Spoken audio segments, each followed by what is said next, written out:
All right, welcome back, folks. Oh, Never Legend with the first. All right, so going to do a check-in message for the folks that are in the current version of boot camp, and then we'll get started. So, I'm gonna go do that right now. Please check in here.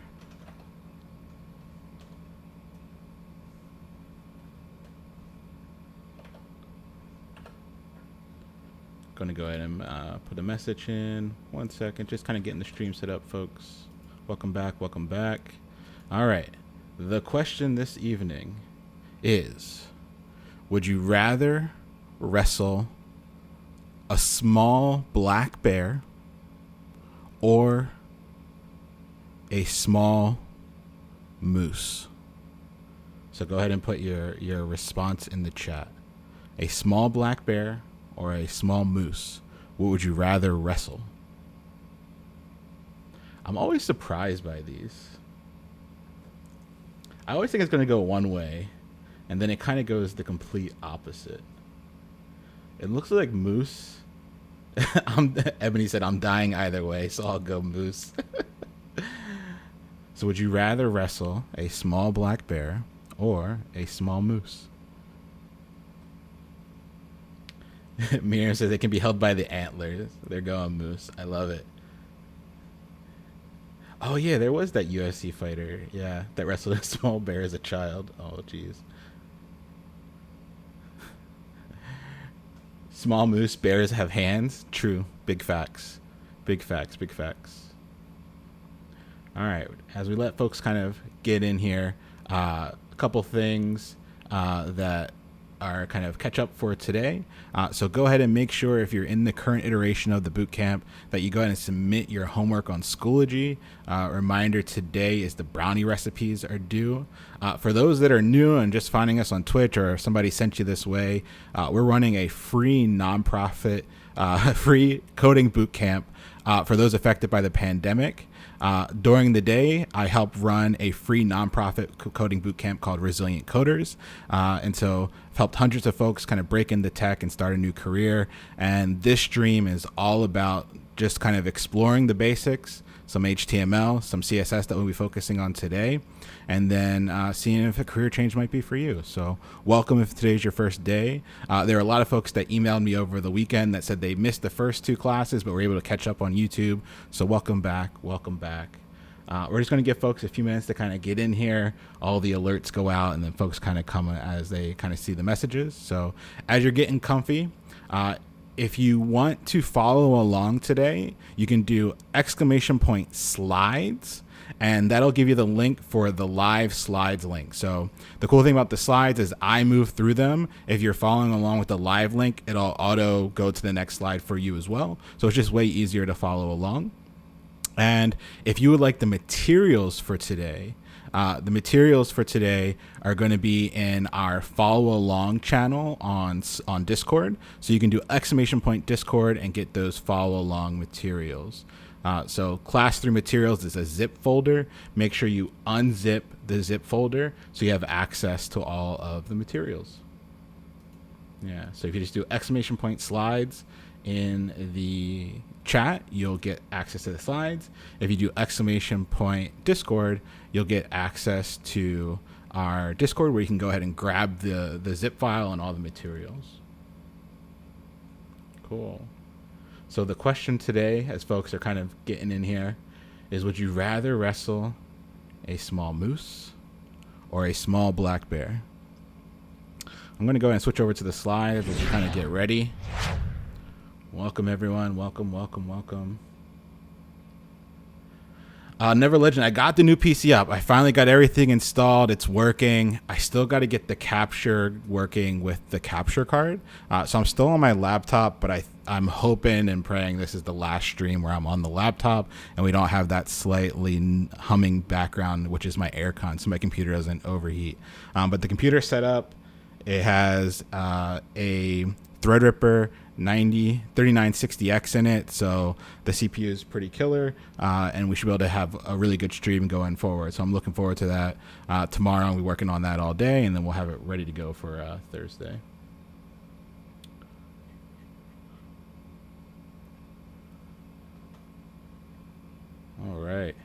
Welcome everyone. We always like to start off the stream with questions. So I'm going to go ahead and jump to my slides for questions. And if you have any questions about anything, last class, life, let's get questions coming in as folks kind of get in, download the materials. All right.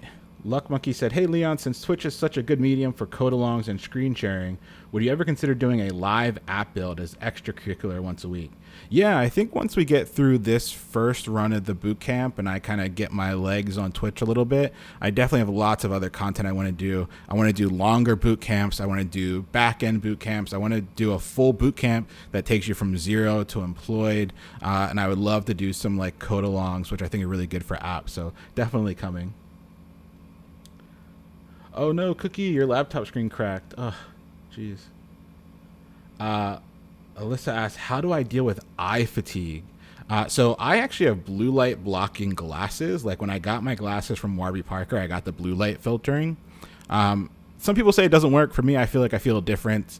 And then I use Folx on my computer. Folx is a completely free app. It works on Windows, Macs, GNU Linux PCs. It doesn't matter. You download the app, and what it will do is it will slowly change the color of your screen to a screen color that matches the outside like temperature, it gets like darker at night and brighter during the day, but it can also reduce the blue light. So I use Folx to kind of reduce eye strain. And then something that's really important is as you're starting your career in coding, you got to take your health seriously, not only your mental health but also your physical health. Stretching your hands regularly, getting up every hour for a break. That's why I always tell you to get up at least an hour. I tell you to get up and go grab some water, and then focus on something that's far away. Like look out your window, let your eyes focus on something in the distance. It's always a good way to kind of start getting the eyes from just focusing on the screen. Sheena says, full boot camp, sign me up. Yep, love to have you. Looking at some of the questions here in chat. Yeah, it depends on what type of computer you have. Screen repairs can be pretty easy to do. I've done a lot of them on mine, not on like a Mac, but on maybe like a Lenovo or something like that. They're pretty easy to replace. Will we be going over forms like on the BBC assignment on Thursday, or will that be in a separate boot camp? We're actually going to pause on forms until we learn a little bit of JavaScript, and then we'll bring them back. With HTML5, we got a little bit of form validation, like checking if it's an email or things like that. But I want to use JavaScript to do some funner stuff with forms. So we're going to hold on them for a few seconds, and then when we learn JavaScript, we'll come back. What is a good timeline for nothing to full stack? Curious for someone who can't spend the 12-hour days on the material. Yeah, so the reference of that 12-hour days comes from the bootcamp I run during the day. Folks that go through that program have never touched code before for the most part. And after 20 weeks, 85% of them go on to get full-time offers as software engineers with a starting salary of $98,000. Mindful that we're in Boston, so salary is a little bit higher, and they're putting in 12-hour days. So I use that as like realistic numbers. I've seen hundreds of people go through that program. I know it's what we can realistically produce with no bullshit. And so some folks are able to put in a little bit more work, and what you'll see is that it will. Let me actually switch to this mode. What will happen is we'll switch to. Sorry, switch the screens. What will happen is if you can do more every day, you can reduce some of those weeks. If you can't do those full hours, you're going to add some weeks. So I think realistically, anywhere from 20 to 12 weeks to a year is like where most people fall into, like being able to go from zero to full-time employment. If you go into something that's a little bit more intense and you're able to spend 12-hour days, you can get closer to that 20 week mark. If you can't put in that time every day, kind of extend it. And so this is completely different for every person.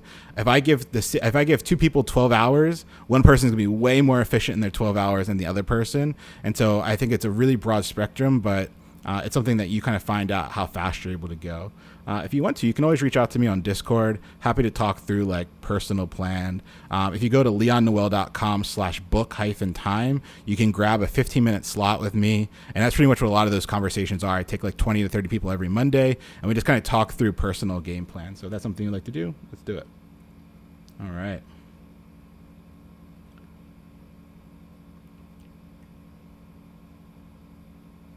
Cool. Besides web development, what other IT roles have you done or have an interest in? So software engineering in general is kind of my bread and butter. For a while, I was really into cybersecurity and things like that, but that's kind of all I've really explored. I think full stack web development is the quickest way to full-time employment, and at least the clearest path. So that's why I advocate it so highly. For those asking about the Resilient Coders Bootcamp, our next cohort will be in January. We're in week 6 of our current cohort. It's what we call our hustle week, where they all have to go out and get a paid client. So all of my students right now are hustling to get paid clients, and they've only started coding 5 weeks ago. How deep do your CSS classes go? So today and tomorrow are CSS basics. We're going to talk about kind of just how CSS works, how we can target different elements in our HTML. And then next week, we're going to get deeper into layout. So we're going to start with floats just to see the pain that our forefathers had to go through. And then we'll move into Flexbox and a little bit of grid. So I'm going to try and give you a nice splattering of all of the old plus current stuff, just so you can see the progression. But this is only a 5-week course, so we're not going to go as deep as I would hope. Cool. All right. All right, so I think we got through some of the questions here. Reminder for that the way this works is that we have 2,000 people applied to be part of the current bootcamp. We have 60 folks that are in the current one where they're kind of getting their homework graded and things like that. And I get a special chat room where they get a little bit more individualized attention from myself and the mentors. But everyone is welcome to follow along. We had lots of people posting their homeworks and their lab works in our Slack channels. Our Discord channel. Feel free to come through Discord, post your code, get some help. We have a lot of channels. All the channels aren't unlocked until you agree to the rules. So if you're having trouble with Discord, agree to the rules, and then you'll be able to see all the other channels. All right. Should we get into this, folks? Should we get into this a little bit? All right.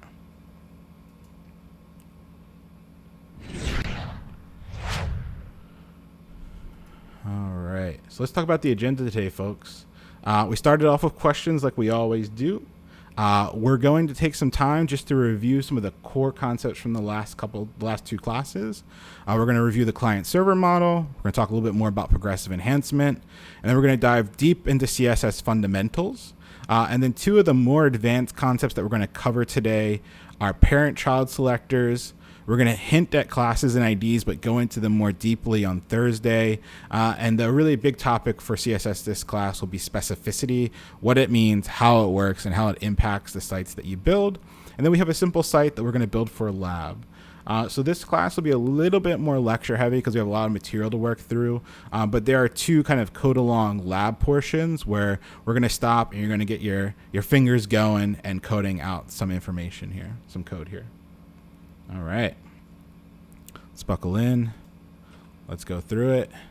All right, in chat, what's the internet? We had a full class on it. I asked you last class. I'm going to ask you again. In chat, what's the internet, please? Go ahead and throw it in Twitch chat. What's the internet? Catwire. Boom. Izzy, love it. Catwire is the internet. Computers talking. Love it. Computers connected by wires. That is true.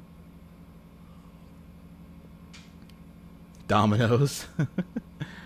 Taco Bell, pizza, a wire, a network of computers, cable connecting 2 types of computers. Ooh, we're getting a little bit more specific there. A network of computers. Ragnar. Literally an ocean in the wire. That is literally a wire in the ocean. That is true. That is true. Senders and receivers. I like that. Cool. Connection to the world. All these are true. So let's kind of take a step back from those and let's talk about the internet as we started 2 classes ago with a wire. And it's a wire that's connecting our client-side devices and other computers out there on the internet called servers. Client-side devices are devices we use to access the internet, whether it be a laptop, a mobile phone, a desktop. Heck, you might have a coffee machine that's connected to the internet and be a client-side device. And those devices make requests. And then there's a computer out there on the internet that hears that request and responds to that request. And the things that we're really focusing on that get responded with are files, HTML files, CSS files, and JavaScript files. Those files come back from the server, and our client-side device is typically running something like a browser that can read those files and render what we see in the browser. Okay, so the internet is just a connection of computers that can send data back and forth, request information, and get responses back. And the thing we're really hyper-focused on this class and going forward is the HTML and CSS that might come back from those requests to build the websites that we see and interact with on a regular basis. Cool. All right, the golden rule, separation of concerns. Our HTML should only contain our content and our structure. Our CSS should only contain our style, and our JavaScript should only have our behavior and interaction. Why is this the golden rule? Why is separation of concerns the most important rule?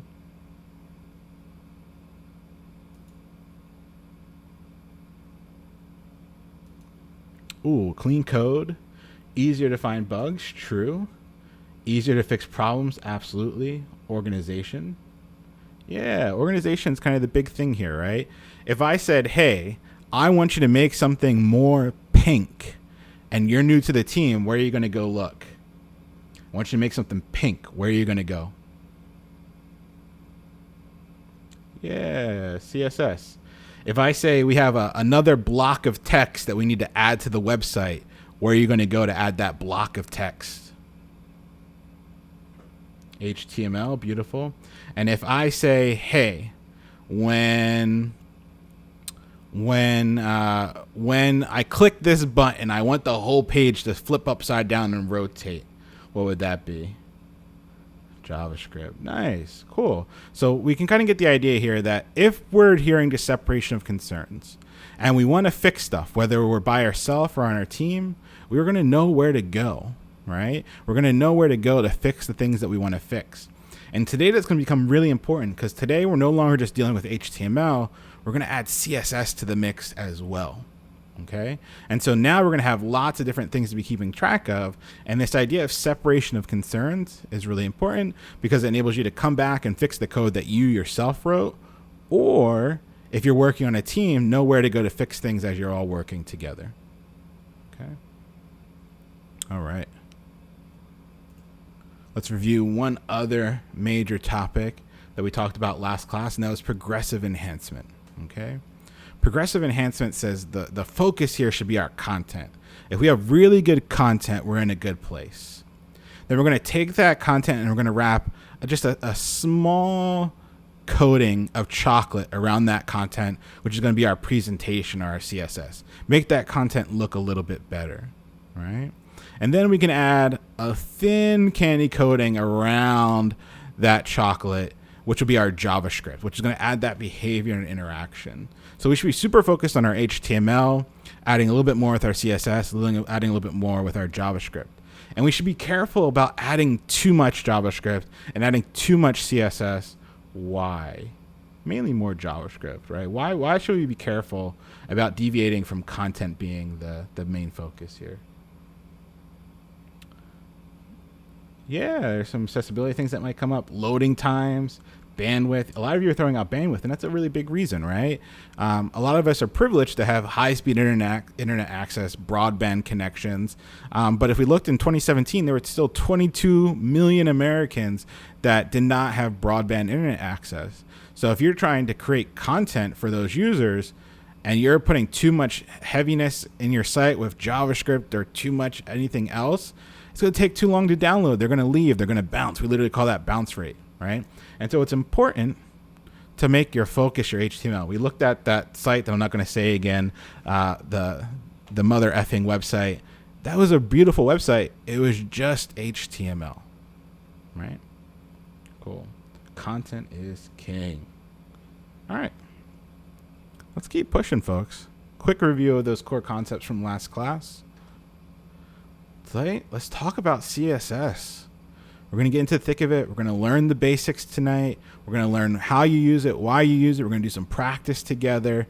And then I want you to get into labs. So I don't think this class will go as long as our previous two because I want you to get some time tonight to work on these labs on your own. Okay? All right.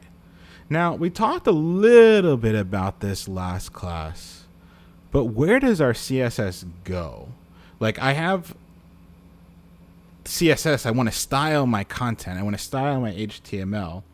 Am I going to put my CSS in line? Am I going to put it in the head? Am I going to put it in a separate file? Go ahead and put in chat where you think it should go.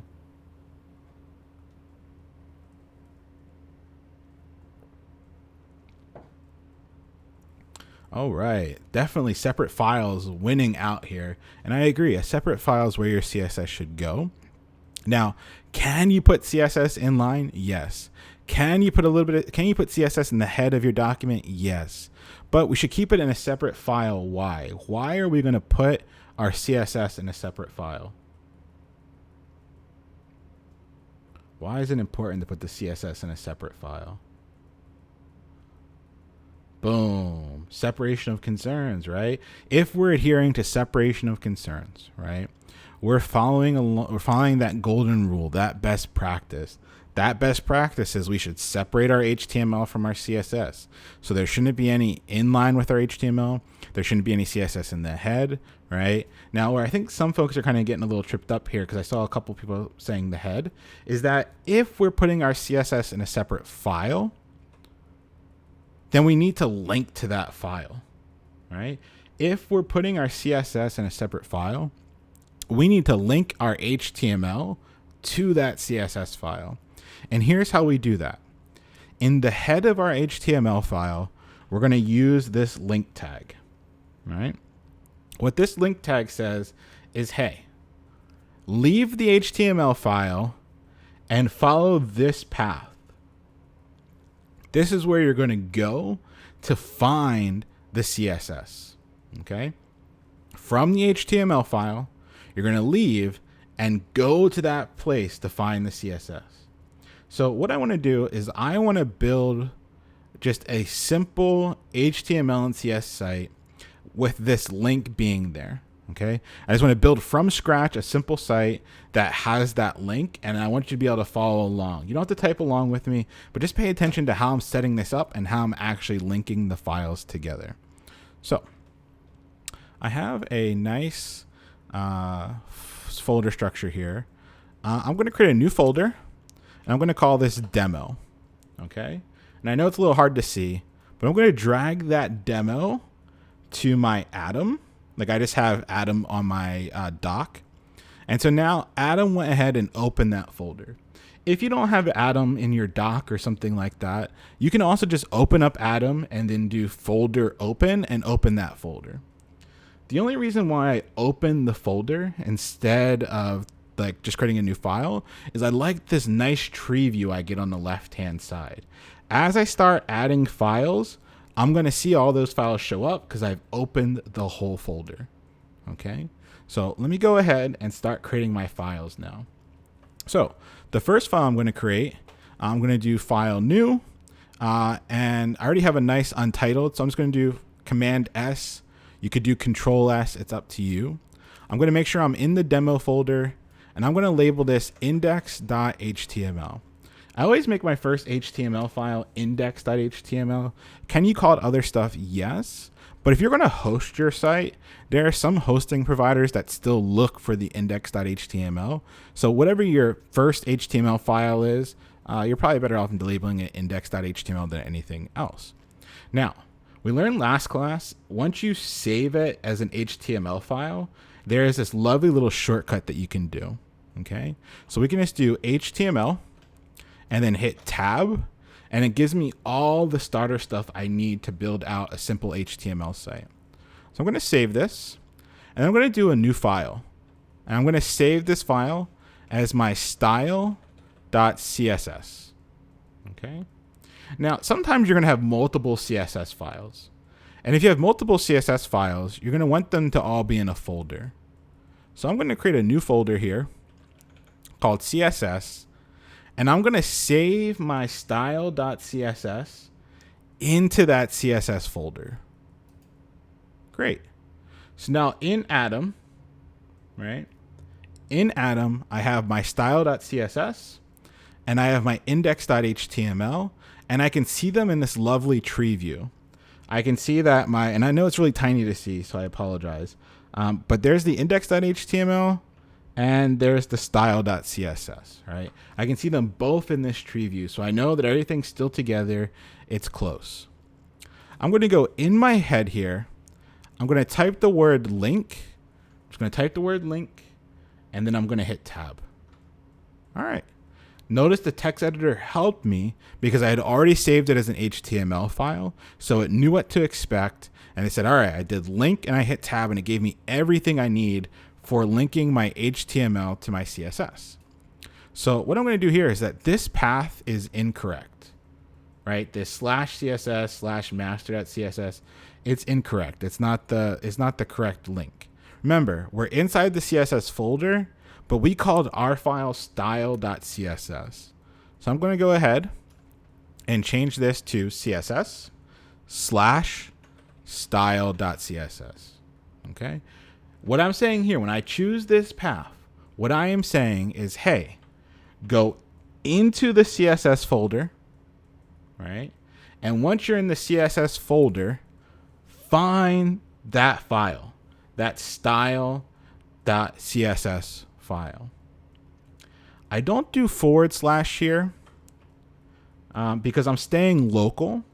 If I was going to put it maybe on a server or something, I might change it here. But since this is all local, I'm going to leave it like this. Okay. Sometimes you're going to have multiple CSS files because it enables you to have better organization of your CSS. And sometimes there are extra things that you want to bring into your site that aren't part of your initial style sheet.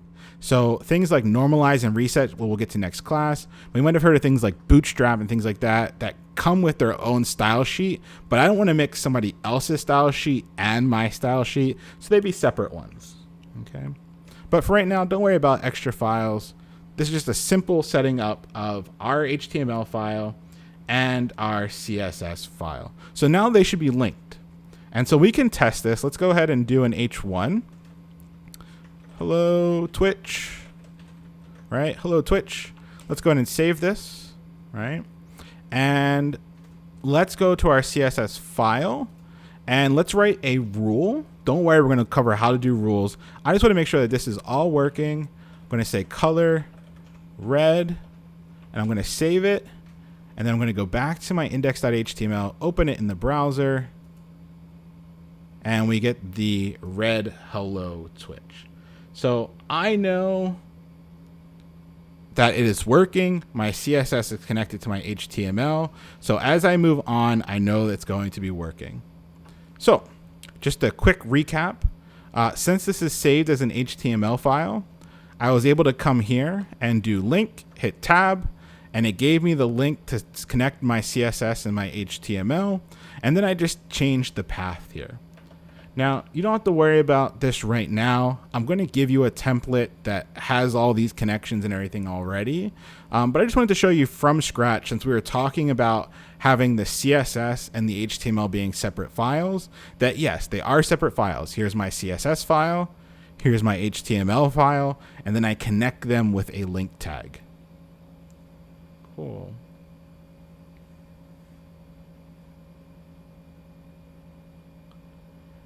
Do we need a type attribute in the link tag? No, just what you have here. The rel and the href is fine. That's all you really need to make the connection.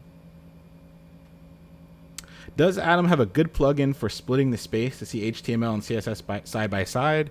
Yes, you can go to View, and then in View, there's a way to use panes.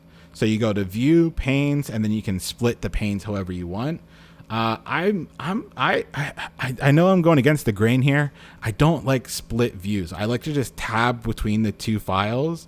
I find I often need the space, but I have two monitors, and so I guess that helps. Sometimes I put the one file in the other file, but a lot of my students do like to split panes. So in Atom, it's just View, Panes, and then you can split it however you want.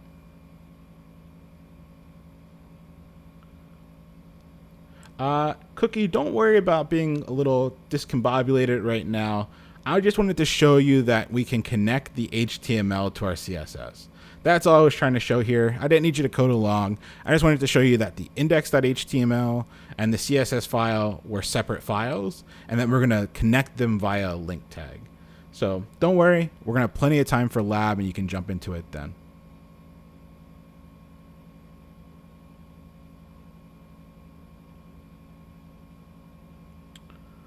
There's no plugin for the split view. It's just built into Atom.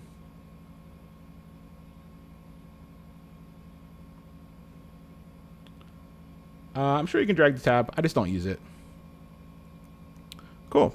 So now you can see that we can link our HTML and our CSS. And it's just a link tag. That's all it is. So let's kind of go back to the slides and keep moving. Questions about the link tag while we're here? Questions about the link tag, linking the HTML and CSS. Remember, we agreed that if we're following separation of concerns, the HTML and the CSS should be separate. And if they're separate files, we need a way of connecting them. That's the link tag. All right. Like I said, don't worry about it too much. We're going to come back and have plenty of time to code this out together. All right. So with HTML, we realized that HTML was its own language, its own markup language, and HTML had its own spelling and grammar rules that we called syntax. CSS is the same way. CSS has its own spelling and grammar and syntax rules that we have to follow.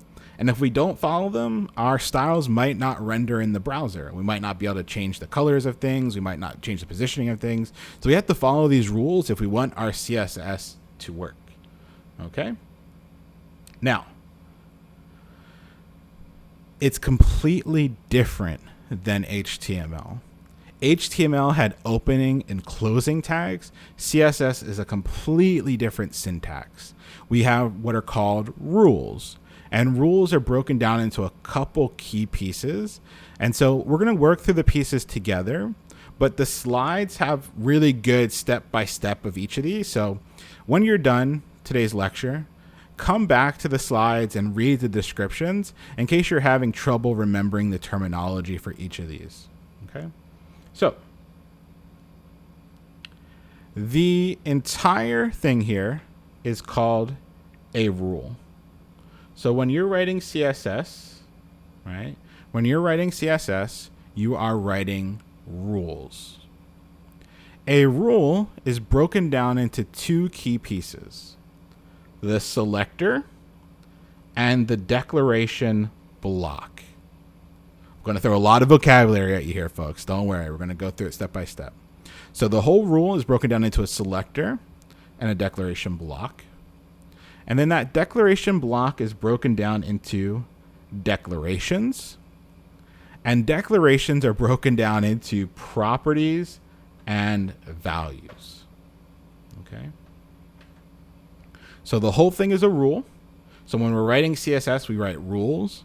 When we're writing HTML, we're writing tags or elements, right? So CSS, we're writing rules. Whole thing is a rule. A rule is broken down into a selector and a declaration block. A declaration block is broken down into declarations. And a declaration is broken down into a property and a value pair. Now, the whole reason for this existing and why there's all this structure, okay, and why there's all this structure is that we are going to be able to target specific elements in our HTML and change them how they present, right? So we'll be able to select all of our paragraphs and change their color. We can select all of our H1s and change their size, right? So anything we want to do in terms of presentation, CSS is set up to look at the content, look at our HTML, and then be able to change what it looks like. All right. So let's kind of go a little bit deeper into the breakdown. Chat, what is this whole thing that's on the page right now? What's this whole thing called? Throw it into Twitch chat for me. What is this whole thing called? It's a what? Boom, it's a rule. It's a rule. Nice. Some of you are quick with the type in here. Yeah, it's a rule. Well done, everybody. Now, a rule let's see, without kind of going deeper into the slides, can people remember? A rule is broken up into what two parts? Go ahead and throw it in Twitch chat. What two parts is a rule broken up into?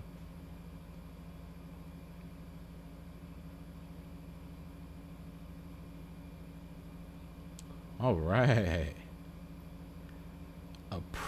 I see a selector. Oh, it's a selector and a declaration block, not a selector and a declaration. Gotcha. Haha. It's a selector and declaration block. Cool. Selector and declaration block. And then a declaration block is broken up into what? What's a declaration block broken up into? Go ahead and throw it in chat.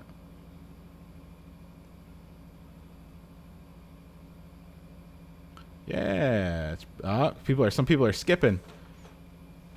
Yeah, it's declaration. So here, inside my declaration block, this is the whole declaration block here in between the curly braces, my declaration block. And that declaration block is broken up into declarations. So here I have two declarations. So I have two declarations. So some people jumped the gun. They went from declaration block and they jumped the gun, right? There's two declarations inside my declaration block. And my declaration block is broken up into two pieces. What two pieces are my declaration block broken up into?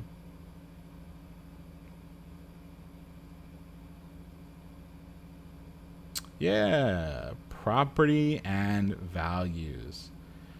Yeah, Duval, right? Yeah, there's going to be a lot of declarations. You're probably going to select one thing, and you might have a dozen declarations inside that declaration block. You can have a lot. Cookie feels like she's in their real estate class. I love it. Cool. So whole thing's a rule. Rules broken down into a selector and a declaration block. Declaration block is broken down into declarations. Declarations are broken down into properties and values. All right. We got all the vocabulary out there. But why does this matter? Like I said, the whole point of CSS is to select something and then change how it presents. And so we're able to select something with our selector and then write a series of declarations that are going to change what it looks like in the browser. Okay. Let's beat it over the top with the hammer. Whole thing's a rule. In this case, what is our selector selecting here? This is an interesting question. What is our selector selecting here? Somebody tell me. What's our selector selecting? Put it in Twitch chat for me. Oh, you all are coming in with the heat today. Paragraphs with an S. People are throwing paragraphs with an S. All paragraphs, yes. I'm not just selecting one paragraph here. When I have a selector that's just a P tag, that's every paragraph. Every paragraph right now is being selected by that selector. Well done, everybody. That's a good one. Cool. Then we have a declaration block. How many declarations are here? How many declarations are on this page? Throw it in Twitch chat for me, please. 2. Well done. Well done. All right. How many declaration blocks are there here? How many declaration blocks are here? Whew. All right. Well done, everybody. So yeah, there is one rule, one declaration block, 2 declarations, and 1 selector here. Cool. These slides kind of just break it further down, so you can come back and reread these at your leisure to make sure you really understand selector, declaration block, declarations, etc. Okay. Here we had 2 declarations, right? We had declaration 1 and declaration 2. And then what's the second part of a declaration? Let's get a little trickier here. What's the second part of a declaration? Go ahead and throw that in Twitch chat for me. What's the second part of a declaration?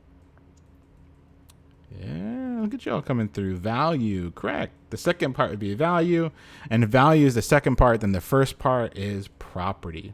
So we have the selector, which is going to select the HTML element, right? Let's say it's a paragraph. Then The property is what about that paragraph do we want to change? And the value is what we're going to change that thing to. So in this case here, we had selected the paragraphs. And then we said, you know what? We want to change the color property of the paragraph. And we changed it to red. And then we selected the paragraph and we said, hey, let me go back one. We selected the paragraph and we said, hey, I want to change the font weight of it to bold. So once our CSS is connected to our HTML, we would have seen all the paragraphs now be red and bolded. Cool.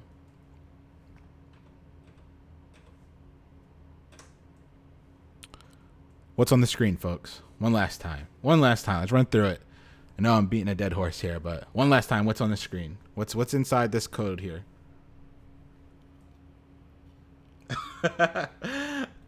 Ugly paragraphs, Kappa. Love it. It's a rule. Well done, folks. Well done, folks. It's a rule. And our rule is broken down into two things. What is this thing that I have circled? What is the thing I just circled? Cool. I'm gonna get a little tricky here. What's this thing? What's that thing I just circled? What's the thing I just circled? All right. Properties coming through. Nice. It's a property. Well done. How about this? What's that? What's the thing I just circled in chat, please? What do we got here? Oh, it's a selector. Nice. Last thing. What's that? What's the thing I just circled in Twitch chat for me, please? Yeah, it's a value. Cool. So, I feel pretty comfortable with this. Well done, everyone. Chat's really doing good today. Whole thing is a rule. A rule is broken down into a selector and a declaration block. Declaration blocks are broken down to declarations. Declarations are broken down to properties and values. You know what? You were knighted developers of the web in class 1. I'm going to re-knight you all. You're doing fantastic with this CSS. You now know probably more than 99.999% of people how CSS works, and we're just getting started, folks. Well done. So you can have as many declarations as you technically want. Yeah. Knight's already a knight. Oh, this is already, I'm going to go get a job. Love it. We're going to do this for another 3 weeks. Somebody asked how long is this going to continue? For 3 weeks. You're stuck with me. All right. Now, here's the most important thing before we start actually looking at some code and looking at some real properties and values. And we're going to start getting our fingers a little moving here. Okay. So, CSS stands for what? Cross is like, no, you're stuck with me. What CSS stands for what? Anybody know what CSS stands for? Can you put it in chat? Oh, some people did the reading. I did tell you all that you could read learn.shayhow if you want to get a jump on this week. So well done, everyone. Yeah. CSS stands for cascading style sheets. All right. So there's a couple things here. Style sheets kind of makes sense, right? A sheet being like its own file. We already know that it's a separate file. We already know we're styling stuff, right? We're going to make stuff red. We're going to make stuff bold. But cascade is an interesting thing here, right? Cascade means that the CSS is read from top to bottom, right? And things that come further down the cascade can override the stuff that came above it. Okay, so if you're looking at the CSS we have on the screen here right now, what would be the ultimate? What do our paragraphs wind up being styled as? If you're looking at this code right here on the screen right now, what do our paragraphs wind up being styled as in the end? Take a guess. Put it in Twitch chat. What do you think that the paragraphs are going to be?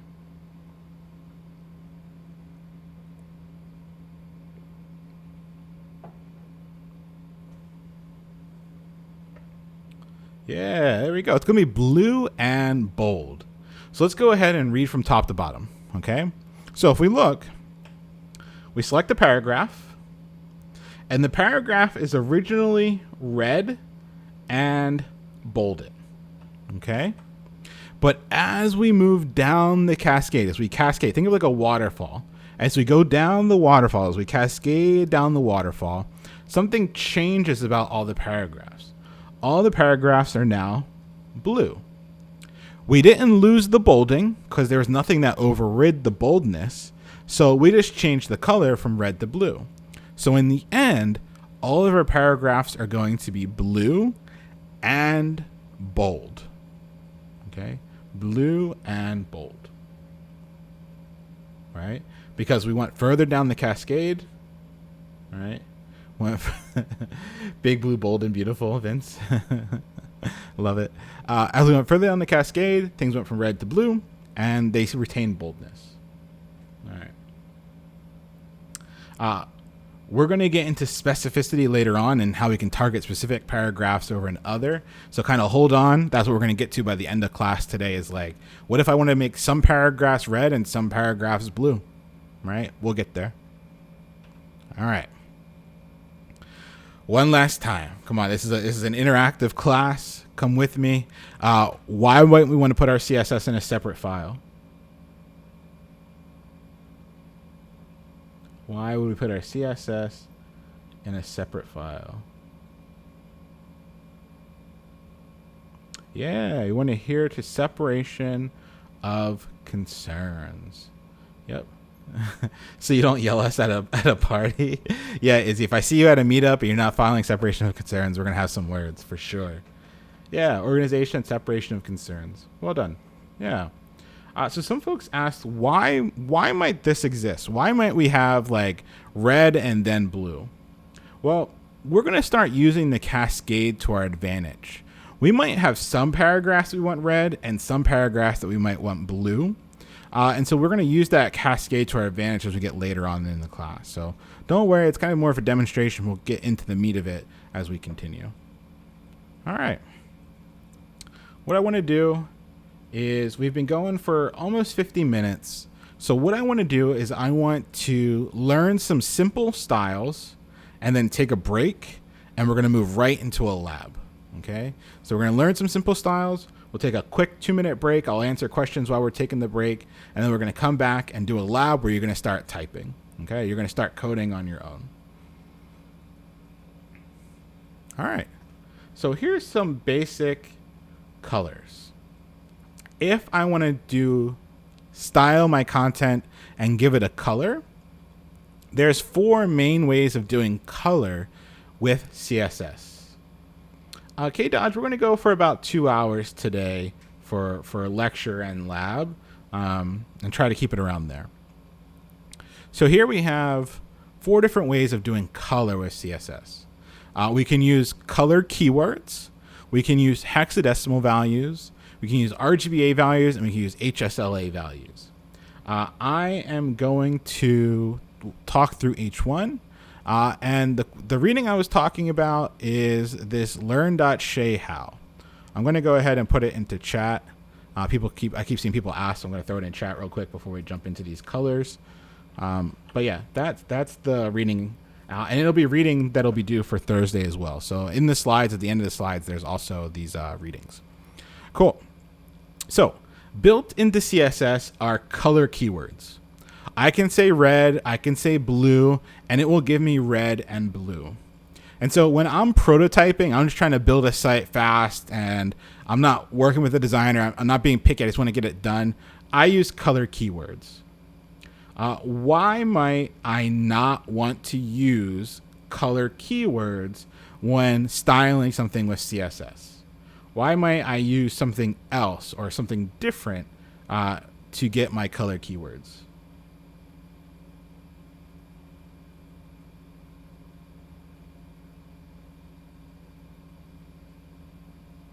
Yeah. Blue's too vague. Red's too vague. What kind of red? Do I want crimson red? Do I want burgundy red? I don't know different kinds of. Do I want sky blue? Do I want royal blue? Right? There's no way to be specific. So color keywords kind of get tossed out if you're not just trying to do something for prototype's sake, because you can't be laser specific on the color that you want. Okay, so if we want specific colors, we have to look at these three other choices: hexadecimal value, RGBA value, and HSLA value. If you are coming back to coding from your MySpace days, you probably have ran into hexadecimal. You used hexadecimal values everywhere for all the coloring and styling. And so hexadecimal is still kind of heavily used. It's kind of what the default of most browsers is. And so there is a hexadecimal value for pretty much every color you can think of. Okay. Then we got RGBA, which stands for red, green, blue, alpha. And basically, if I wanted to represent red with RGBA, here you can see why I've done it. 255.00. Basically, RGB values go from 0 to 255. 0 meaning none of that color, 255 meaning all of that color. So here's a very quick way of getting red: is all of red, none of green, none of blue. And so that's how I got red. Now, the cool thing about RGBA is we get this lovely alpha channel. And that alpha channel, right? That alpha channel is something that's really helpful. And what it does is it introduces transparency. So you can go anywhere from 0.01 all the way up to 1. And the closer you get to 1, the more opaque, more solid it is. The closer you get to 0, the more transparent it is. So we get this lovely transparency built directly into our RGB values, or RGBA. Now, HSLA is the new kid on the block. It's what all the cool hipsters use. So if you're a hipster developer, you might use HSLA values. It stands for hue, saturation, lightness. It's never made sense to me. I can't think of color in that way. I already have hard enough time thinking of colors in other ways. So I almost never use it. But if you're a cool kid and you want to be a hipster web developer, you should learn it. Hit up the MDN HSLA values. A lot of folks that come from like a print or design background are really hip to it. And so if you come from that background, HSLA might be something up your wheelhouse. I personally use RGBA for pretty much everything.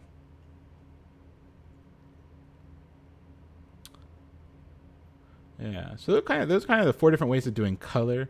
Once again, if you're kind of looking for how to do these different things, if you ever want to review this type of material, Mozilla Developers Network, or MDN, if you just did MDN color, all these things would pop up and you'd be able to kind of go into depth with each one. Yeah, so the cool thing, people are mentioning like color pickers. So if you'll notice, I have a color picker right here in Chrome called Eyedropper. And it enables me to pick a color from anywhere. And then when I go back, it gives me all the deets about that color. So here's the hexadecimal value for that color. Here's the keyword, which would be gold. It gives me the HSL and the RGBA value. So for anything that's just like in the browser, I use Eyedropper. The other cool thing is that on Mac, I can do digital color meter, and that gives me the RGB values of anything on my screen. I really like native color pickers. So like if you can have like a plugin that works on Windows or GNU Linux, you can do that. The plugin I use for Chrome is called Eyedropper. And then since I'm on a Mac, I had the digital color meter built in. It's just an application that's already installed on your Mac. If you're on Windows or GNU Linux, you can download other ones that'll do the same thing. So I use the built-in one for Macs, and I use Eyedropper in the browser just because it gives me all the values pretty quickly. Yeah, that was called Eyedropper. There's really no reason to use one or the other. It's just personal preference. Folks have ones that they really enjoy, and so they stick to those. I'm blessed to work typically with pretty good designers that are going to give me the colors anyway. Like they'll give me like a sheet that has like all the fonts we're using, all the colors we're using, sizings for things. And so typically when I work with that designer, it's pretty easy. I don't even have to think about it. It's already on the design sheet. But if I do have to do it, or if I'm building my own stuff, I'll use the digital color meter or Eyedropper to figure these things out. But like I said, it's personal preference. All right, let's look at some other simple things. Font family. Font family is one of those things that's pretty weird to kind of grapple at first. But the way that you incorporate font is that you kind of need two steps. You need the actual font, and then you need to tell the CSS to use that font. Okay, so you can download font files and load them, or you can use hosted font files like Google Fonts. So here I'm using Google Fonts, and what I did is I went to Google Fonts and I grabbed my favorite font, which is Source Sans Pro. If you have a favorite font, throw it in chat right now. I'm curious if anybody has a favorite font. Mine is Source Sans Pro. So what you're seeing here is the link for Source Sans Pro that I put in the head of my HTML, and then I can change the font family, right, by writing a declaration that has the font family property and the value of that font. Montserrat, Arial, Comic Sans, get out of here. How do I kick people? You said Comic Sans, get out of here. I'm sorry, I'm going to kick you, Kappa. Open Sans, Calibra, Georgia, Times New Roman, Lovely, Helvetica. It's called Love is Complicated again. Wingdings, you get out of here. Lemonada. Cool. Those are some fun ones. Source Sans Pro is my favorite. So I want to show you real quick how I would get a font. I like to use Google Fonts. They're just easy. I don't have to download anything. They work pretty quickly. So what I do is I just go to Google Fonts, and this is the website for Google Fonts. You'll notice I always have to like click on something for it to load. I'm using a plugin called the Great Suspender. What the Great Suspender does is any of your open Chrome tabs, it stops them from eating RAM. I think this is being built into Chrome. Like it might be already out, but I know it's coming soon. And it stops your open tabs from eating RAM. And so that's why I have to click on them for them to reload. So it doesn't eat up my computer's RAM because I have lots of tabs open. So here's Google Fonts. What you can do is you can pick a font. So let's say we wanted to use, somebody said Montserrat in here. So I'm going to find that one. And then here are all the different weights of the font, right? So fonts are not just one thing. They can have many different weights. So I'm going to go ahead and grab the light 300. I'm going to grab the regular 400. And I'm going to grab a bold, like a bold 700. So now if I go up and I click this little like square box up here, what it's going to do is it's going to give me the link to put in the head of my HTML. I just go to embed. And then what it's going to do here is if I take this link, I know it's small, and I put it in my HTML, I now have that font. And then whenever I want to use it, I can just put the font family in my CSS. So that's pretty easy to get any font that's like a pretty popular font for free and pretty quickly. And I would just take that and I would go to my head, and right before my style sheet, I would put the link to that font. All right. Looks a little ugly, right? But now I have that font, right?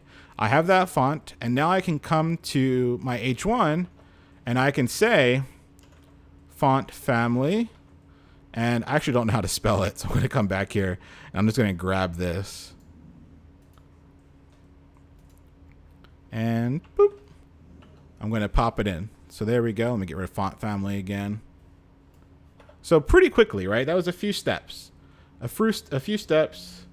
And all I did was grab that link, put it in my HTML file, and then grab the font family and put it in my CSS.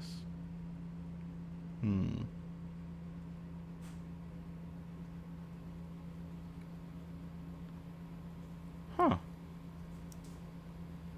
Yeah, if try refreshing your page, folks. It doesn't tell me that I've dropped any frames. Let me put please refresh.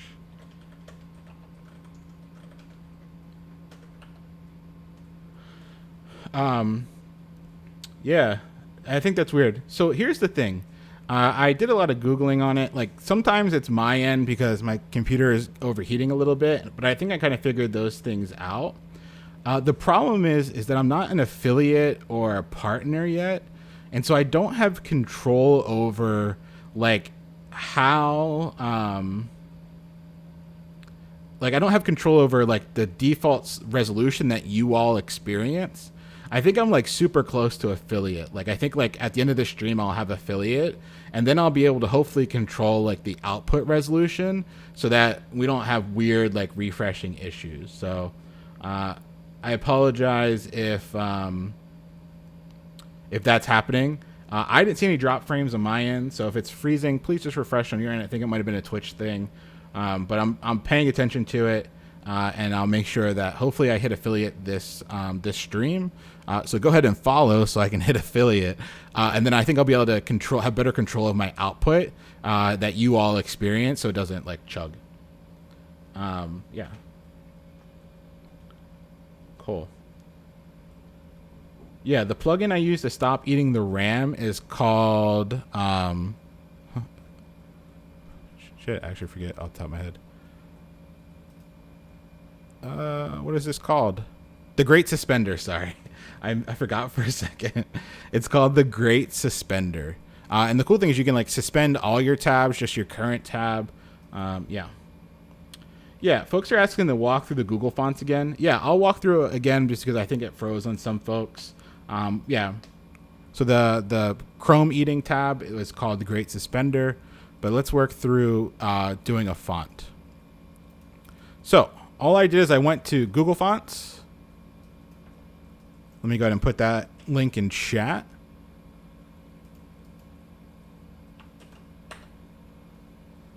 So go ahead and go to Google Fonts.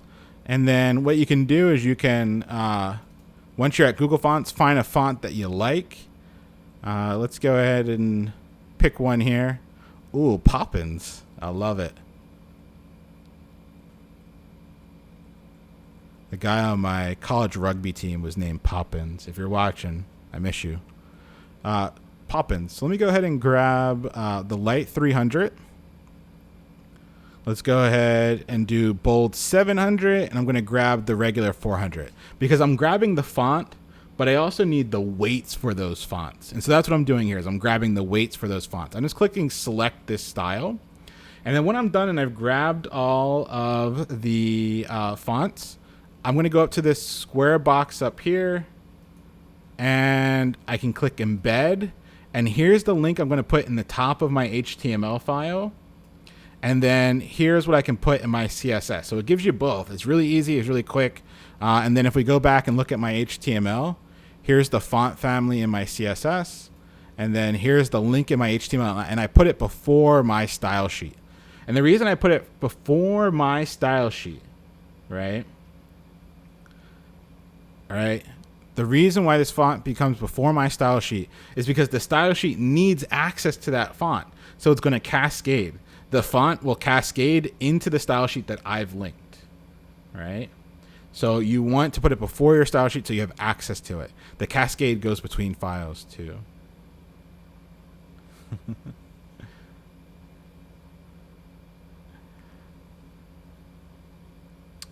When selecting weights, how many do you pick? I typically stick to like 3 unless my designer needs more. The more you select, the heavier that file becomes and the more you have to download. So I typically pick like 2 or 3 depending on if I actually need them. I'll build my site out, and if I only used one, like I didn't use any other thicknesses or weights, then I'll just go back and use the one. So it kind of comes down to what you actually use.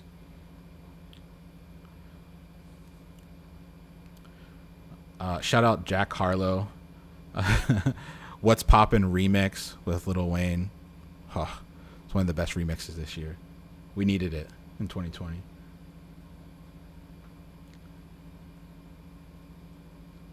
Yeah, Night. The weight is just like how bold it is, like how thick it is.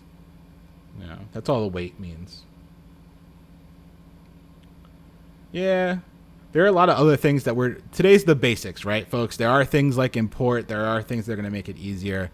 But this is for beginners trying to get the hang of things. We'll definitely optimize as we get further along in class. Cool. Make a font dummy thick. I love it. All right, let's jump back. We're just learning some basics here. And then we're going to take a quick break. Got one more thing I want to show you, and then we're going to take that break.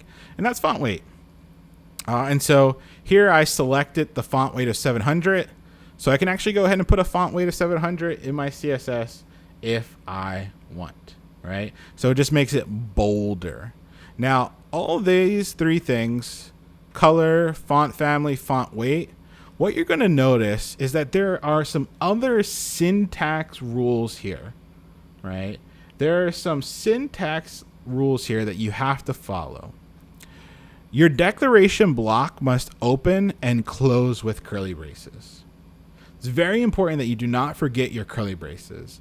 One of the most common problems I run into with new folks new to CSS is they forget a curly brace and then the next style just doesn't load, right? The other thing here is that your declarations, right, they have the property and the value. That property and value is always going to be separated by a colon, and each line is going to end with a semicolon. If you don't separate the properties and the values with a colon, and you don't end your line with a semicolon, right, you're going to have the next declarations not be able to render. So sometimes folks be like, Leon, half my CSS works and the other half doesn't, right? And so what I would recommend to you is if you have that problem, you probably forgot a semicolon somewhere, or you probably forgot a curly brace somewhere. So always double check. Always make sure your properties and values separated by colon, and always make sure that your end of each declaration has a semicolon. You cannot forget those things. Is there an HTML validator plugin for Atom? I'm sure there is. A validator just tells you if you're writing correct code. So a really cool thing that you can do, and I believe it was Bo in chat that was showing folks how to do this. Shout out to Bo. He's been crushing it, helping a lot of folks in the Discord channel. If you use something like the W3 validator, you can plug in all your HTML and it'll tell you if it's good HTML or not. So there are plugins for Atoms and VS Code that'll do that as well. What does the A represent in RGBA? Chat's already got you. It's alpha. What it does is it gives you transparency. So the number goes between 0.01 and 1. The closer to 1 you are, the more opaque, like solid it is. And the closer to 0 you are, the more see-through it is, more transparent. Cool. All right, here's my warning page. Stop. How to research. So here is a foolproof demonstration on how to research something. So let's say you wanted to learn how to italicize text in CSS, or you wanted to, even if you messed it up, I think I typed HTML here. It's still going to take us to the same way. If I wanted to italicize text with CSS, I was trying to be cheeky and I messed it up. Here we go. Ready? Watch live, folks. Boom. DuckDuckGo.com. Italicized text HTML MDN. And then that's how you do it. That's the live, how do you kind of research these things. And so what that'll do is it'll take you to what you need to do to italicize text. And boom, there's font style. Font style italic. There's my answer. So all you have to do when you're trying to research these things is say the thing you want to do, the language, and the MDN. So you could say, all right, I want to make something italic. So I would do italic, CSS, MDN, and it would take you to the MDN page that has how to italicize text. If I want to do a background on something, like a background color, I would do background, MDN, CSS, and hit enter, and it would take me to that MDN page. So use the MDN. The MDN is the best resource when you're trying to figure out HTML and CSS things. And then if you want to go deeper, I recommend the Learn Shay How set of resources that's actually going to be assigned for homework. So today we're going to do a lab, and the lab is going to have a few things that we haven't covered yet. And so you might have to use the MDN to cover those things. All right. It is 7:40. I want everyone to take a 3-minute break, get up, grab water, right? Grab water if you haven't. Hit follow if you're new and haven't followed on the stream yet, just so we can hit affiliate and control the output of the streams so everybody has a better experience. But take 3 minutes, 2 minutes, 7, be back here in 2 minutes, grab water, stand up, stretch, and then we're going to jump right into a lab. So you folks, once you're done stretching, standing up, grabbing water, feel free to ask questions. We're just going to hang around and answer questions while folks kind of grab water, stretch, things like that. Cat's dinner time. Nice. Hey, Cookie. Head Redbird. Oh, my pleasure. Happy to have you all. It's been fun.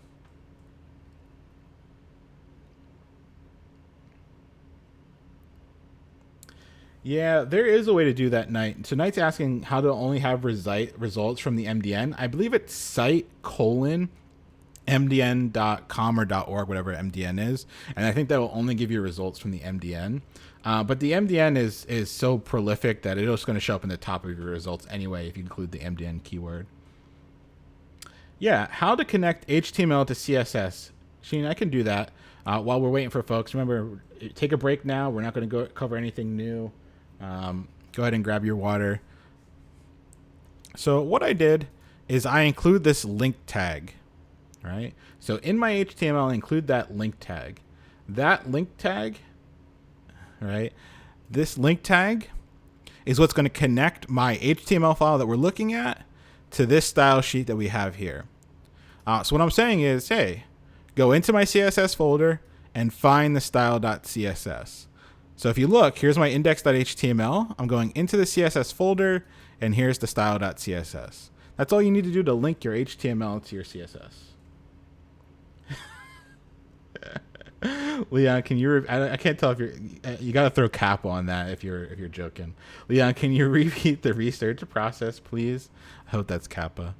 If it's not kappa, let's go ahead and grab the link. And there you go. You ready? That's the research process. Go to DuckDuckGo or Google. Type in what you are looking for, a technology that is related to, and the word MDN, and boom, that's how you get your results. So what you're looking for, the technology, and then the MDN, and it'll take you right to the MDN. That's how I do my research process.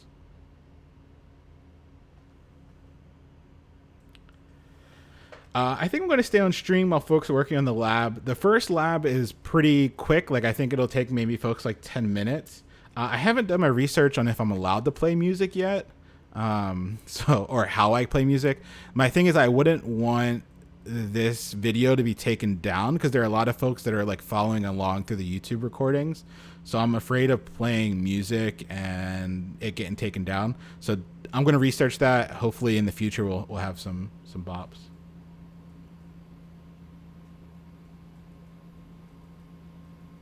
Cool. Welcome back, folks. Welcome back. There are a couple folks that are coming back with some questions. Hold on to your questions. I want to jump into lab. If you want to ask your question again while we're in lab, I'm happy to answer them as we're working on the lab. So welcome back, everyone. Come back. Come back. If you can hear me, come back. Your cat's well fed. Do I use Bootstrap? I used to. I don't anymore. I'm faster. I have kind of like the things I want to do already. I can kind of get around it now that like Grid and Flexbox are a thing without really using Bootstrap that much. I use Bootstrap mainly for the Grid framework that they had, but now that I can build my own Grid framework from scratch, yeah. I think Bootstrap. So Bootstrap is a CSS framework, I guess, right, or library that just gives you a lot of goodies for free, like some things that you would have to style or code on your own. Bootstrap just gives to you for free. So a lot of beginners use it because it kind of makes it easier to create really cool looking stuff easy. But I think when you're beginning, you should always do stuff from scratch and then learn why tools might help you. If you've learned why Bootstrap might help you and you agree that, oh, you need help with those things, then use it. Sure.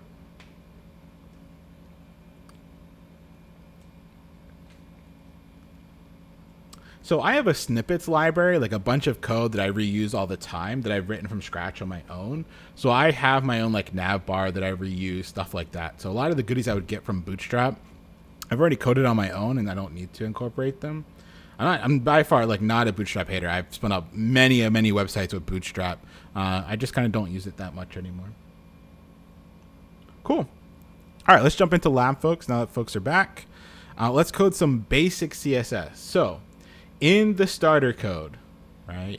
In the starter code from today, in the materials from today, there is a folder. Let me show you the folder. And it's this basic CSS folder. So if you need the materials for today, go to our Discord. In the follow along channel, right? In the follow along materials channel, you'll find the zip file. Download that zip file, unzip it, and you'll get all the folders that you see here. Okay. So snippets are built into Atom. I can show them to you. I don't know if I have them on this version, but I do have a snippets library built into Atom that I can show next class. I'll show next class how I do that. But I just have it built into Atom. Cool. So if you're new here, this is a free live web development bootcamp. If you want to follow along and do this lab, you're going to need to download the materials. The materials are in our Discord. If you go bang Discord, you'll have to agree to the rules and click that check mark before you get full access to the server. Once you get full access to the server, there is a follow along materials channel. Go ahead and download the zip file from there, unzip it, and then you're going to have this basic CSS folder. Okay. So I'm going to go ahead and open that basic CSS folder in Atom. I'm going to close my other Atom window. All right. Whoop. So here's the basic CSS folder in Atom.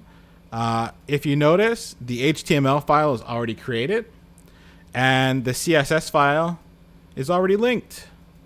There's even some JavaScript, but I haven't connected to JavaScript yet. So here we go. We have an HTML file. We have a CSS file, and it's already connected to each other. What I want you to do is if you read through this text, right? If you read through the text tells you what it wants it to do. So make this text blue, underline, and have a gold background. Make this text purple, bold it, 25 pixels, and have an orange border. Have an orange border. Make this section a width of 50%, height 200 pixels, background of gray, border of black, and a paragraph of text white. So there's a lot of stuff here that we haven't actually covered in this class yet. So you're going to have to use the MDN to figure out how to do some of these things if you haven't touched it before or done the reading ahead of time.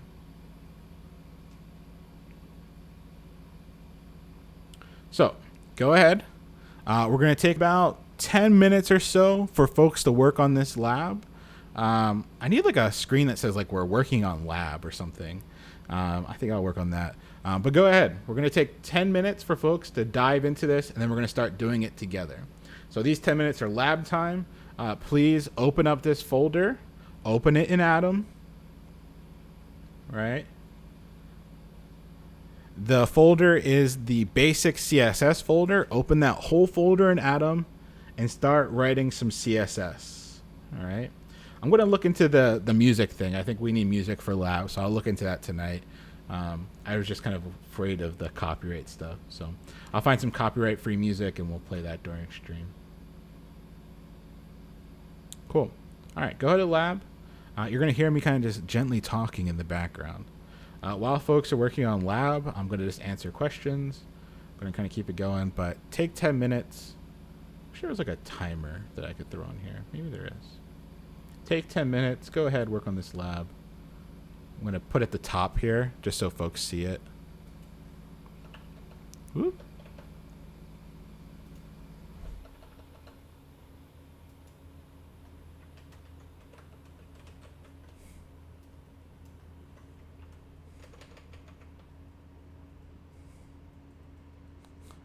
Look at it. Make it grow. All right, there we go. Lab time. I could sing to you.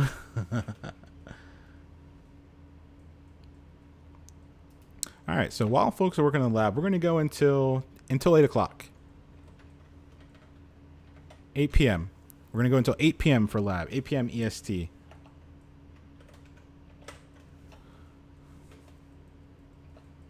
I'm going to say until. How do I do finger? All right, that's middle finger. I'll just do wave. All right, so it's going to be lab time until 8 p.m. Go ahead and work on this, and then we're going to go over it together. I'm just going to answer questions so you can kind of hear me whispering sweet nothings in the background as you work on the lab. I promise I'll get music so you don't have to listen to me this whole time. I wanted to ask, what is React and when would you use it, front end or back end? What about Angular and Vue? Are these competing technologies? Yes, so React is going to be on the front end. React is technically a library, and so Angular and Vue are competitors. It's just a way of managing your front end code. It helps make reusable what we call components so that you can reuse the things you're doing on the front end. And it's just a framework, or technically a library in React's case.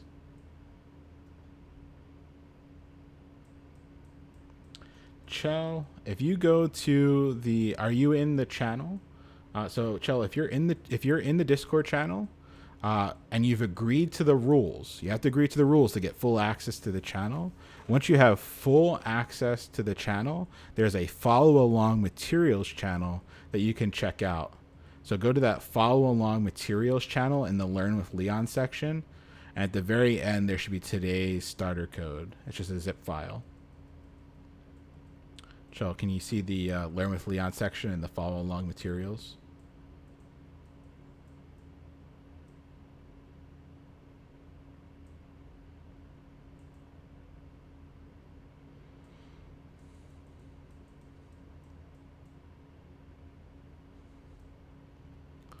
Let's see if I can find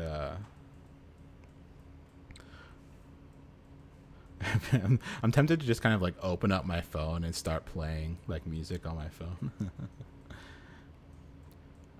Yeah, bootcampers. If you're in our bootcamp channel, ask questions. Haven't been that many questions today in the bootcamp channel.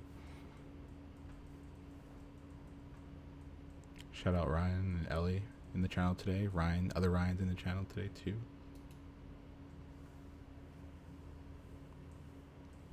Olivia, have you opened the zip file first? Make sure you open the zip file. You have to unzip it, right? Once you unzip the whole folder, you should be able to just drag that basic CSS folder to Atom, and it will open.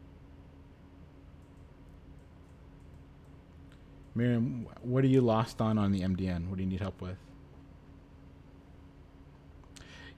Yeah, a color. You can do like royalty-free music. I just haven't had time to look into it. I'm going to look into it tonight and hopefully get it all squared up tomorrow. And then that way on Thursday, we'll have music for lab time. And you won't have to listen to me ramble. I just kind of want to keep talking so if folks pop in, they know that we're still alive and I'm just not like frozen. I'm going to keep answering questions as people work on the lab, and then we'll go over the lab together in 5 minutes, 6 minutes. So Alpine, at the end of last class, I gave a link to the learn.shayhow.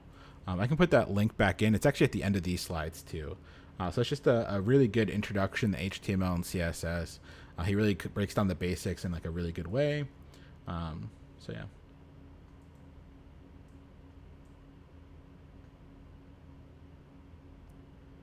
I figured it out because big brain. Nice.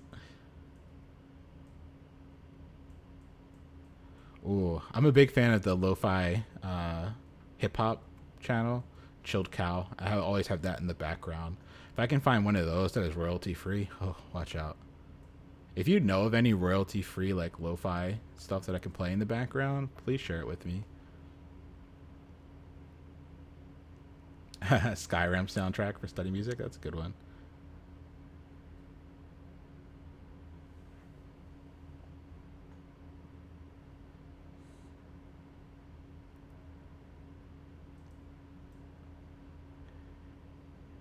Chavliner, if you're in this version of the bootcamp, maybe you just joined too late. I can add you after stream. Once stream's over, ping me on Discord and I'll put you in the channel. Superblock, you could do a drop down with just a select technically. You wouldn't really need a div if you didn't want to. There's no harm in using a div if it makes it easier for you, and that's the best semantic choice for you. Vince, there's a huge library of YouTube and Spotify for royalty free. If you have that library, I would love if you could share it. CSGO Q music, I would love it.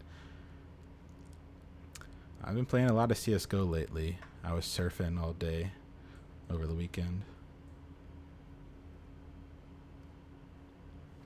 For the lab that's due for Khan Academy on Thursday, all you have to do is write out the HTML for the first 3 sections. So the first 3 sections are what you have to do, just HTML, no CSS. If you're trying to go through the slides, pull off the live portion of the URL. Just take off the live portion of the URL, and then you'll be able to jump around them. If you're using the live portion of the URL for the slides, you're going to be stuck to what I'm looking at because it auto advances as I advance. Kickoffs. I haven't played Valorant yet. I've been kind of holding off just because I don't trust the installer. Like they just want too much. Like the anti-cheat system is like really invasive. So I haven't jumped on it yet. Don't worry about putting the CSS anywhere yet. Just we're going to go over it together.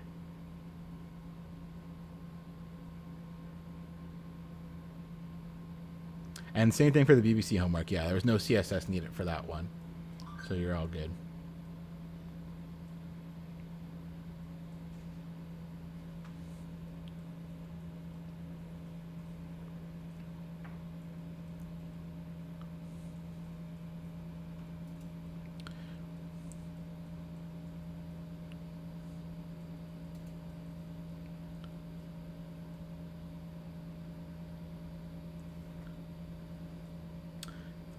Hey Leon, just found your stream. Your resume is incredible. Congrats on all your success. Thank you. Thanks for all the work you're doing giving back to the community. Happy to be here. Give me your extensive experience. What career advice would you give a young software engineer working at a FANG? If you're just kind of starting, I think like grinding out a few years at FANG can be really beneficial, both in terms of salary, but also experience. You've kind of already hit the coup de grace of what a lot of folks focus on. So then I think it comes down to like happiness and like what your long-term goals are, right? There's a way of like min-maxing, like how much money you're going to make over the long run. A lot of folks will try to get the experience they need and then join a smaller, like a startup and shoot for the stars. I think it really kind of comes down to your personal preference and like what you want long-term out of your career. If you're just doing general advice, learn as much as you can, work as hard as you can. I think that's pretty general, but hit me up on Discord. I think that's a pretty unique situation, and so happy to talk through it more in depth. So ping me on Discord. Happy to jump in a voice call and talk through it. All right, folks, we're getting close. We got about a minute left, and we're going to come back from lab. A minute left.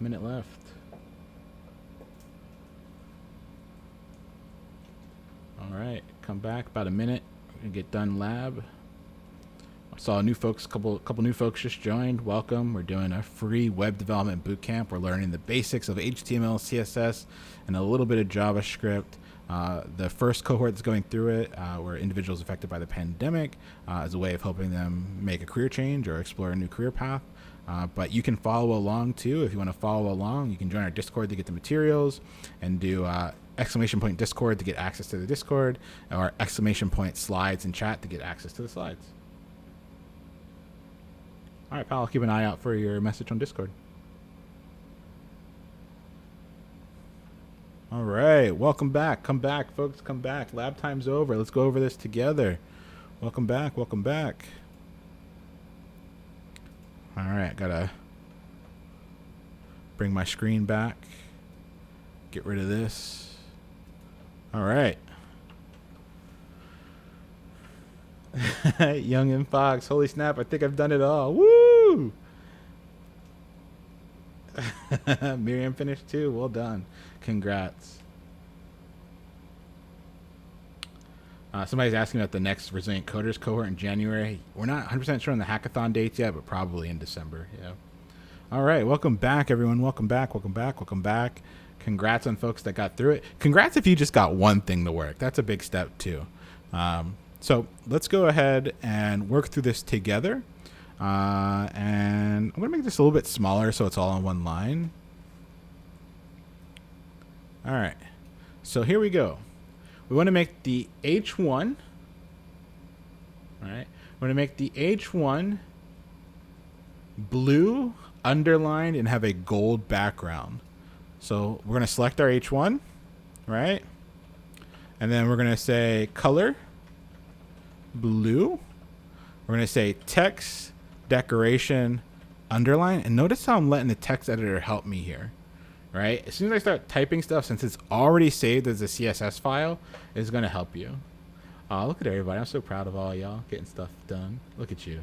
Well done, everybody. Cool. What else did we need here? We needed it to be a gold background. So let's do background and gold. Cool. Let's save this up. I'm going to open this in the browser just to see if it's working. All right. It's blue. It's underlined. It has a gold background, so it's working. Let me make this a little bit bigger so folks can see. Round of applause. Yeah. All right. Let's do the next one. Make this text purple, bolded, 25 pixels, and have an orange border. So what I'm going to do is I'm actually just going to copy this. Right? I'm just going to copy it, and I'm going to turn it into a comment in my CSS. Right? So if I highlight this line and I do command /, that's going to make it a comment. Now, the browser won't read that CSS, like it won't read that comment, but I can just go down here and make it my style. So let me go ahead and do my H2. So the text is going to be the color property, and we're going to make it purple. If it's going to be bold, we're going to do font weight bold. Cool. What's the sizing? How do I make it 25 pixels? What's the declaration for sizing there?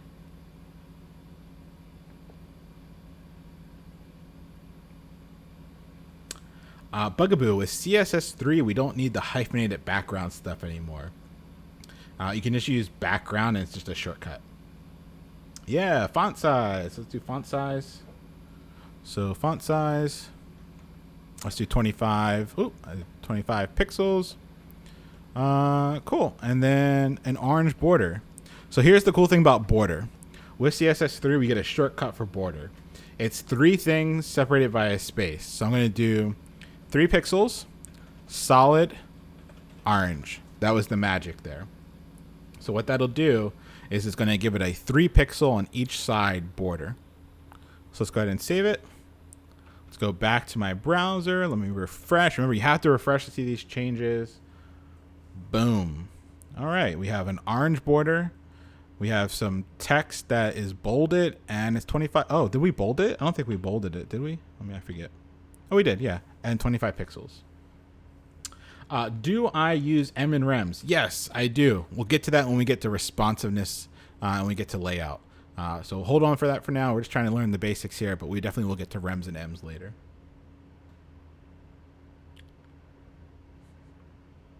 Cool. Yeah, so let's go back. The shortcut is just the sizing, the type, like is it dotted, is it dashed, is it a solid line, and then the color. Yeah, I should solid on this one. Yeah, you can do it all in one line now. Magic. All right, let's go back to the next one.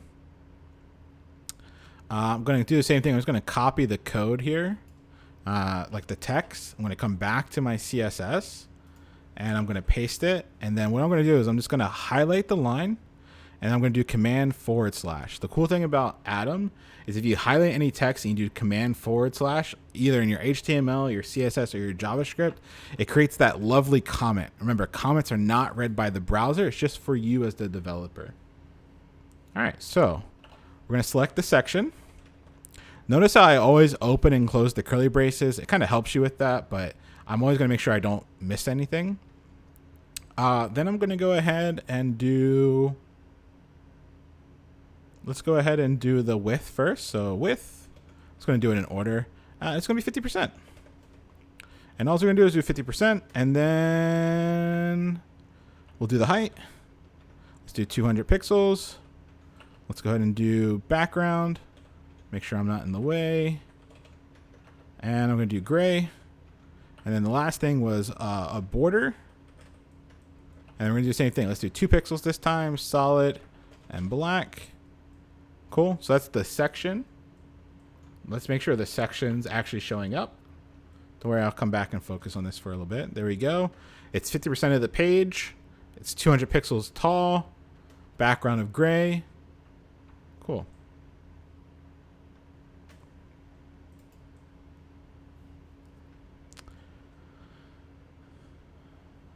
And then the last thing here says I wanted that paragraph to be white. So it's going to be a new selector. We're going to do paragraph, and I'm going to do color white. Cool. So now the text inside should be white. Let's refresh. There we go. It's white. Nice. All right. I have a question. For organization's sake, should we have H1, H2, H3 in the back-to-back on the style sheet? Yeah. So I like to go, and we don't have to worry about this right now. When we get to more organization, when we get a little bit further along, we have more CSS to organize. We'll talk about it. I typically go from tag to class to ID, and they're in alphabetical order. But this kind of comes down to your personal preference and your team. But we're gonna spend a significant time on, like, once we're writing like serious CSS, we'll spend time on like figuring out how to organize it the best. But for now, just get it on the page. Let's be winners. Cool.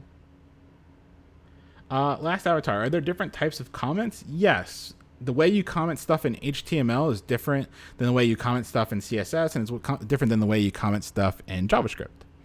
Yeah. All right. Let's keep pushing. Let's keep pushing. I think there was one more thing on here, or was that the last one? We have the footer. So let's go ahead and do the footer. I'm going to do the same thing. I'm going to copy this text again. And this time I want everybody in chat to help me. I don't want to do this on my own. I want you all to do this one for me. So let me give myself some room here just so I'm not covering anything. I'm going to comment this out. Cool. How would I do the footer? So I'm going to do footer. How do I do a background of black? What's the property and value for background black? Put it in Twitch chat for me, please. What is the property and value for background black?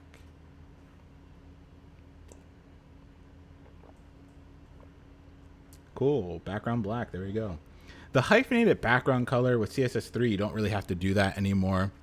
We got a lot of shortcuts with the third iteration of CSS, basically. All right. Background black.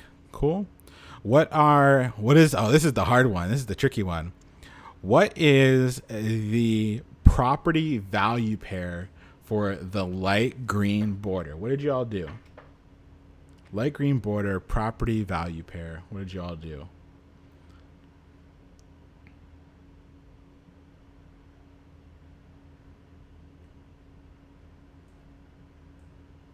Oh, 3 pixels solid light green. Nice. Let's try it.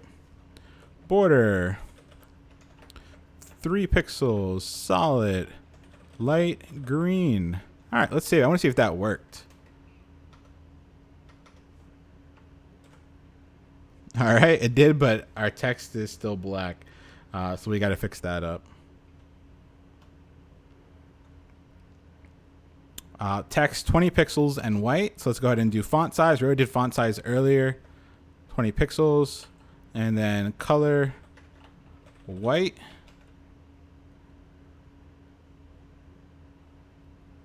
Oh, wait. Let's take this out of the footer and actually put it on the text that's inside of the footer. And the text that was inside of the footer was the H3. Let's go ahead and do an H3 down here. Kind of like I said, this is not how I would normally organize it. I just kind of want to do it in order for folks that are kind of new to this. I'm just going to push this down so I can see it. And I'm going to go ahead and put the things that we had in there. Font size, color white. And then I also want to have a font family of Roboto. So we're going to do font family. And we're going to do Roboto. Roboto. But do I have the Roboto font yet? Do I have that font?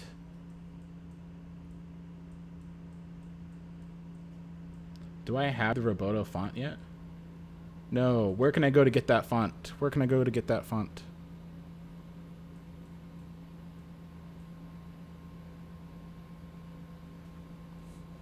Google Fonts. All right, let's go to Google Fonts and grab it.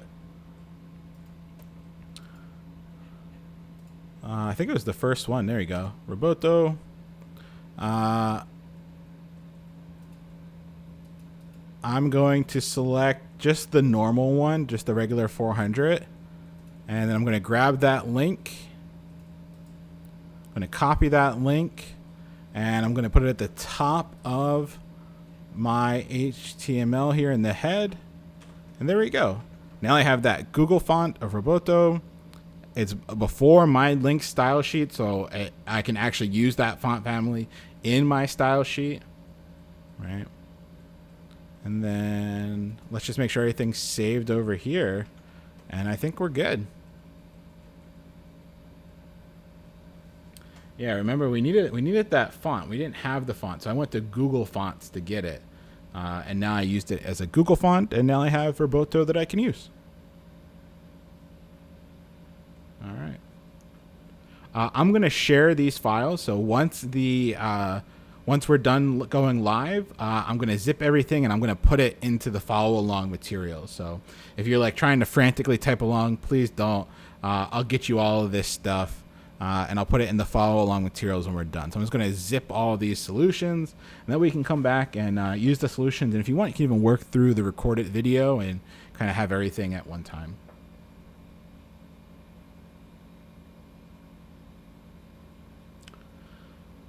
Why can't we use these declarations in the footer? You could. It probably would have inherited down to the H3 that was inside the footer, meaning that since we put it on the containing footer, it might have, and all this stuff might have inherited to its children. We're going to get into parent-children selectors in a few minutes here. So it could have. If I want to use multiple fonts, I can link multiple in the head. You can. The cool thing about Google Fonts, Miriam, is that if you go ahead and pick a different font. Let's just use this this red rose. It's so ugly.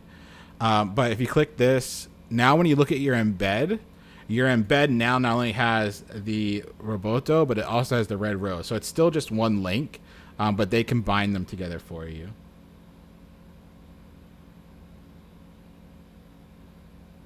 Why not do footer space H3? Because I didn't want to be more specific. I wanted to target all the H3s, but we're going to talk about what that means in a few minutes.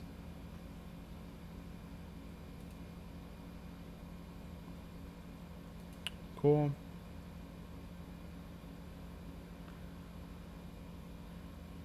Alrighty, folks. Let's keep moving along with the slides here. It's 8:15. I want to get through some more of this stuff here. We only got a few more things. I want to talk about two important topics: parent-child selectors, and then specificity, and then we'll cut it off for tonight. There will be a lab, but we're not going to stay live for that lab. You can do it on your own, and then when we come back on Thursday, we'll review. Should we include the sans serif as a value for the font family? Yes, that's a fallback. For whatever reason, if the font that you've tried to download fails, maybe Google servers are down or something like that, you want to have a fallback font that your site will use. So you'll notice a lot that we have like Roboto, but then we'll have something after it. Or we have Montserrat, and then there's something after it. That thing that comes after is the fallback if our font doesn't load for whatever reason. Cool. Yeah, we're going to get into parent-child selectors in a few seconds here. All right, let's keep digging. All right, so far, we've only selected elements that were one selector deep, meaning that we only selected the paragraph or we only selected the H1, right? If we look at all of these selectors, they're just one thing. We're saying grab all the H3s. We're saying grab all the footers, grab all of the paragraphs. But what if I don't want to grab all of them? What if I want to start grabbing specific ones? What if there are multiple H2s on the page, right? What if there are multiple H2s on the page and I want to start targeting specific ones? All right. That's what we're going to start talking about now. Does it matter if we link or embed the font? Kind of means the same thing, Quinn. Just use the link in the head and that's all you got to do. All right. So we're going to stay away from classes and IDs when we do this. We're going to eventually learn classes and IDs, but there are children and relationship selectors that you should learn before learning IDs and classes, okay? IDs and classes, we're going to hint on this class. We'll go deeper with them in the next class, but there's a lot of benefit to be had without using classes and IDs to select elements, okay? So far we want to start being more specific. So here I have a paragraph that is hello Twitch. There might be other paragraphs on my page. So how do I say only the paragraphs that are inside of sections? Well, there's two ways to say all the paragraphs that are inside the sections. There is this section right caret P, and then there's also this section space P. Both of them will grab paragraphs inside of sections, but they're each slightly different. So let me tell you how they're slightly different. So what this is doing is we can go ahead and do section right caret P. And what that will do is it will grab the paragraph that is inside of the section. But when we use the right caret, it has to be immediately inside, meaning that there can't be any other containing elements. We call that the direct child. The way I like to think of direct children, I think about like your parents and your grandparents. You are the child of your grandparents, but you're not the direct child. You're the direct child of your mother and father, right? So you would say that your mother and father are your direct parents, and your grandparent is kind of on a level up above. So when I'm doing right caret, I only care about like mom, then you. It can't be any other sibling. So one level in, one direct level in, right? When I do space, when I do section space P, I mean any paragraph that comes at any child at any point, right? So here we can see we have this paragraph that's inside of an article that's inside of a section. Technically, this paragraph is not the child, it is the grandchild of the section, right? So if I do this space, this still works. This paragraph is still going to be selected even though it's inside of an article, okay? Even though it's inside of its own article, right? Even though it's a space below, it will still work because it's not direct. If, however, I do this, right? If I do that, if I put that right caret, this paragraph will no longer be read. That paragraph is not a direct child of the section. It's a child, but it's not the direct child. Okay? So we have direct children with the right caret and any children with the space. And we're going to practice this. Don't worry. We're going to practice this. We're going to see this in action. Right? We're not using classes or IDs yet because we don't want to be as specific yet. If you know what classes and IDs are, we're not going to get specific yet. These nested selectors, you could build an entire website without classes or IDs. Will it get to be a hot mess? Yes. But you don't have to use them. You could actually probably use nested selectors for every style that you ever want to do. often you're going to use them in combination with IDs and classes, or you're at least going to use these relationships. So it's important to know the nested selecting relationships before you move into classes and IDs. Cool. So direct parent-child, and then there's also sibling. There are actually two kinds of siblings, but we're just going to talk about one. So here I'm saying P plus P. What that means is I want the sibling that immediately comes after this other sibling. So P plus P, what that's going to be is, all right, here's a paragraph that comes immediately after another paragraph on the same level. They're both siblings. And so what this will do is it will select this paragraph here and make it red. Okay. All right, it's going to make that one red. So we have direct children, so like one level in, any children when we use the space, and then siblings when we use the plus sign. Now I know this is a pretty confusing topic, and so let's like actually play with it and see it live, and then if you have questions, ask lots of questions. So let's look at some relationships. In the starter code, I am going to go ahead and open up this relationship CSS. I'm actually going to close my other file so I don't get confused. I'm going to open up this relationship CSS in Atom. Here it goes. We can see that our CSS file is already linked. Here's the CSS file. Boom.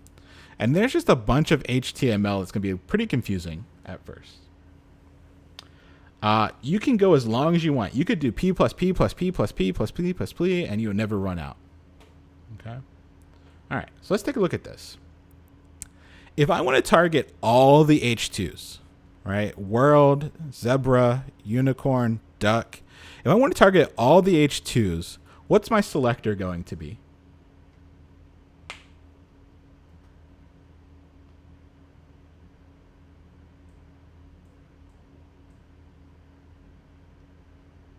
H2, yeah, not rocket surgery today, folks, right? If I do all my H2s and I do color red, let's do color blue. All right, let's do color blue. I'm going to go back. I'm going to open this in the browser. And there we go. They're all blue. Let me make them a little bit bigger so we can see at home. They're all blue. Okay. Let's get more specific using our nested selectors. What if I just want the H2s that are inside of a section, right? So if we look, this H2 is inside of a section.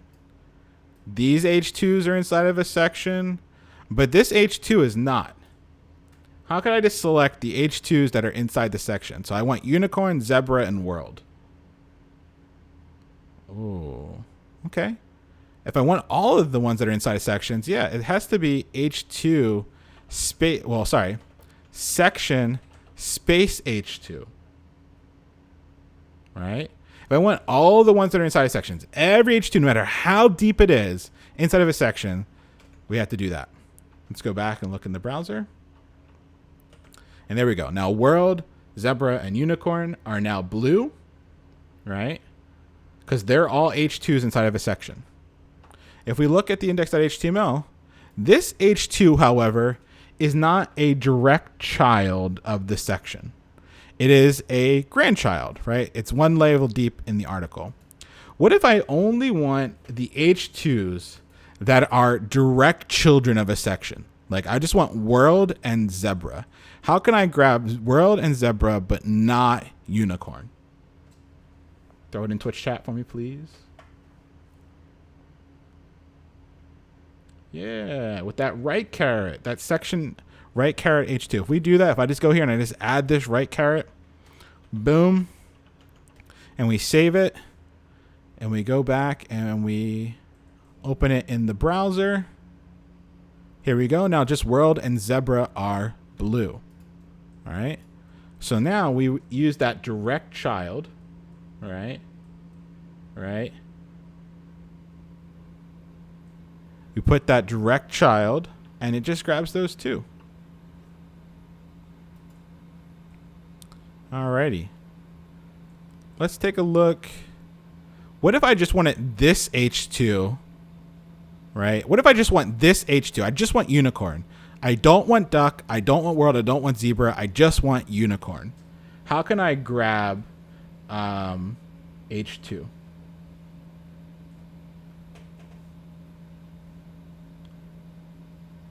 Yeah, Dior, that would be a ban, please. Please don't do that again. Article, right caret, H2. No, I just want unicorn. That's not going to work. Article, right caret, H2 is not going to work. Oh, yeah, we had to get a little bit more specific here, folks. Look at you go. Yeah, if I just did article H2, that'll grab this article H2 and this article H2. That would grab duck and unicorn. If I just want this H2, right? If I just want this H2, I got to get more specific here. I have to say section article H2. So I can do it a couple different ways. I can do section article H2 like that. That would work.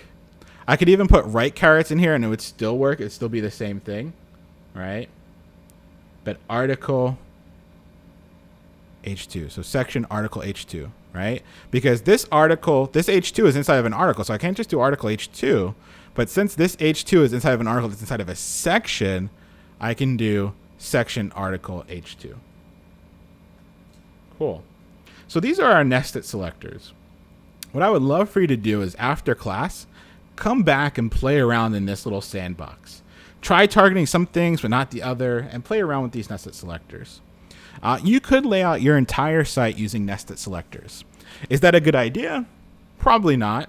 And why might we not want to lay out our entire site using these nested selectors? There's something like fundamental that can go really wrong when you only use nested selectors.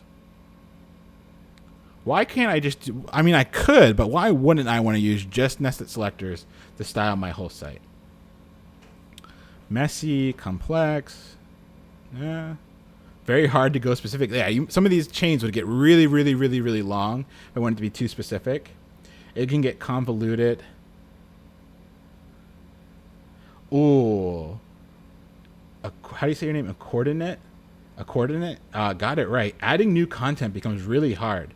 What if I do this? What if I like come here and instead of it being an article here, like I want this to be like let's say I'm going to add to the outside here, like, I don't know, a div, right? And I put this inside of a div, right? And I had done this before. Like if I had done that, well, guess what? My whole chain is just messed up, right? So when another developer comes along, if they put another containing element or they put another H2 somewhere, right? It's really, really hard. It's really hard to keep track of what you're intending to do. So that's why most folks don't lay out their entire site in nested selectors, because if somebody wants to make one change, your whole really fancy, beautiful chain of nested selectors, well, guess what? It's not going to work anymore. So we need something else that can kind of anchor us, right? That can anchor us and make sure that we can be more specific when we need to.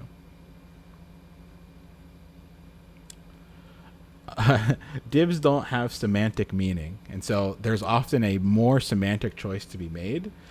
Divs, you can use them, but always ask yourself, is there a more semantic tag that I could be using right now? All right. So yeah, this kind of gets us into why we would want to use classes and IDs. Classes and IDs are going to give us a little bit more control over the things that we're seeing here and the things that we can target. So let's kind of get the classes and IDs. We're going to hint on them.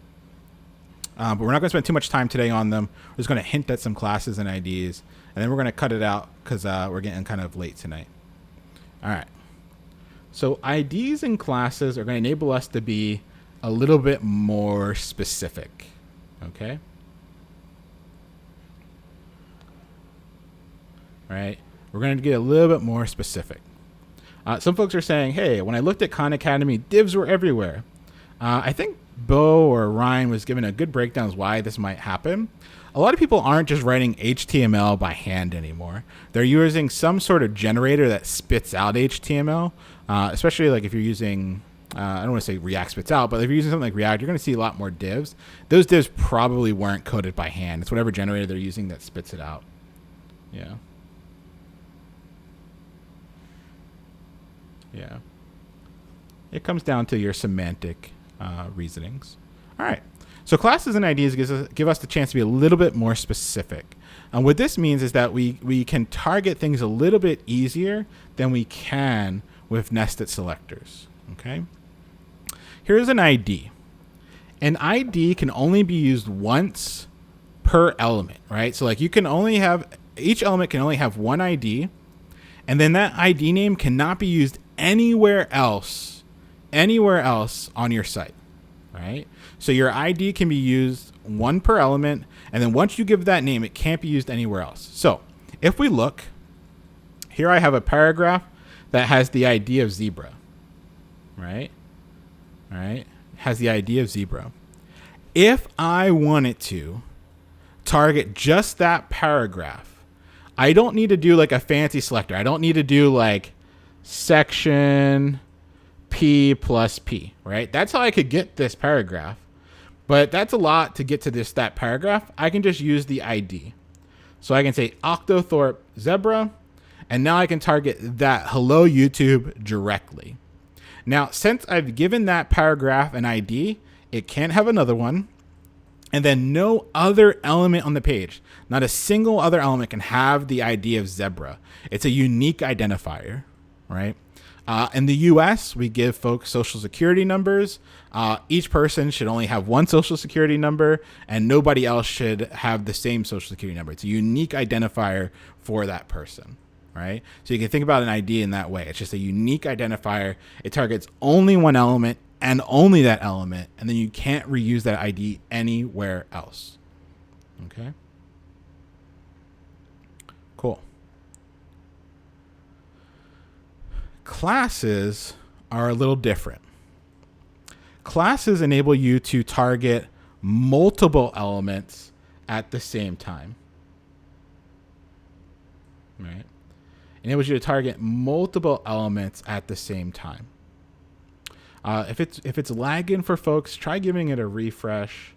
Like I said, I'm not dropping frames on my end. Like it seems good. My temperatures are good.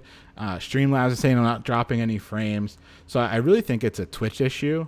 If you're following along, please give me a follow. I think I'll be able to hit affiliate this lecture, and I'll have more control over like the outsiding, like the output resolution, so people won't have to drop the quality or do something weird.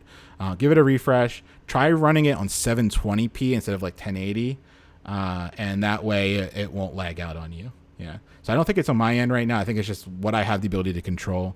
If you haven't followed already, please go ahead and follow me just so that we can hopefully fix that by next stream. All right. Classes, unlike IDs, can be reused multiple times, and you can give each element as many classes as you want.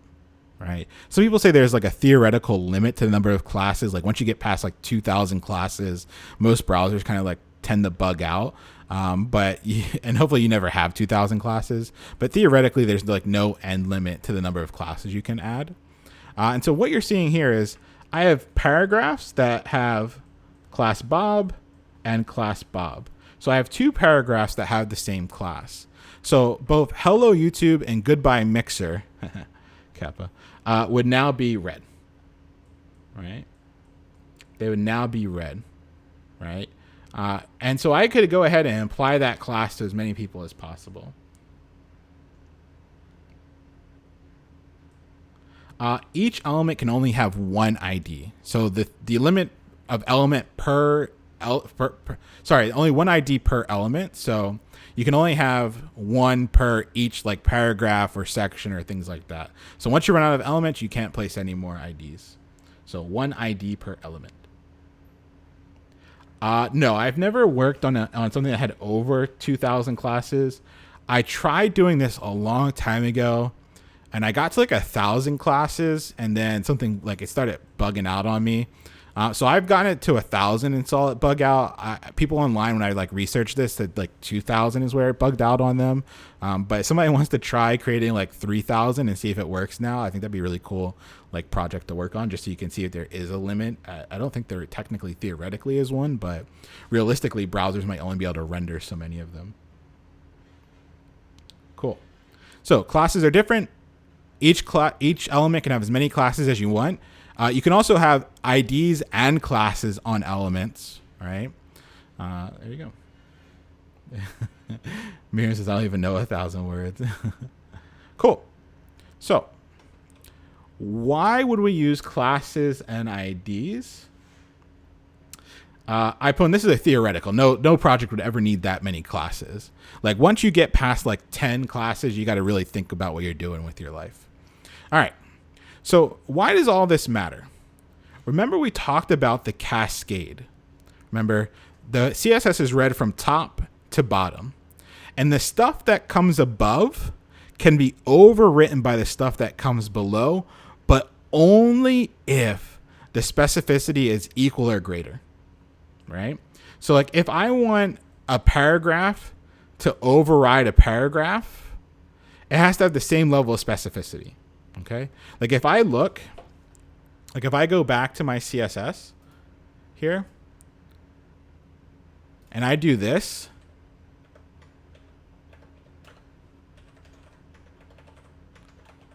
cool.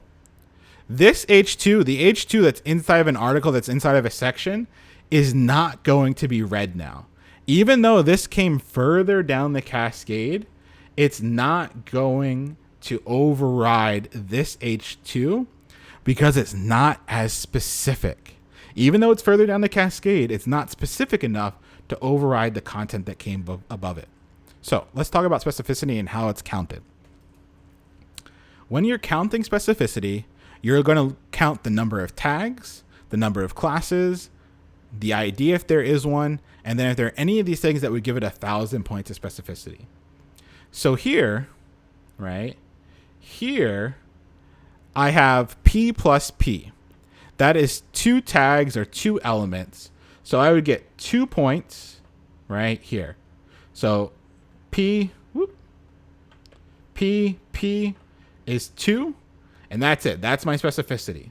It's 2 points of specificity because I get 1 point for a tag, 10 points for a class, 100 points for an ID, and 1,000 points for other, right?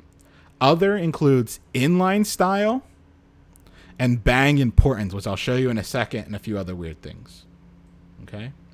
So when you're counting your specificity, you get 1 point for an element, 10 points for a class, 100 points for an ID, and 1,000 points for other. And I'll show you what other is in a second. I'm Hufflepuff, so 1,000 points to Hufflepuff. All right, let's look at the next one. Zebra. How many points is he's whack? How many points of specificity would this selector zebra have?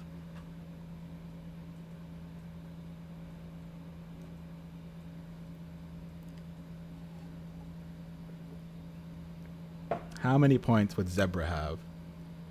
Oh yeah, 100. Nice. Cool.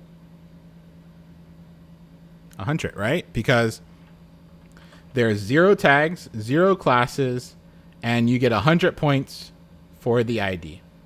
Cool. Let's do one more. Here we go. How many points of specificity does this selector have? How many points of specificity does that selector have?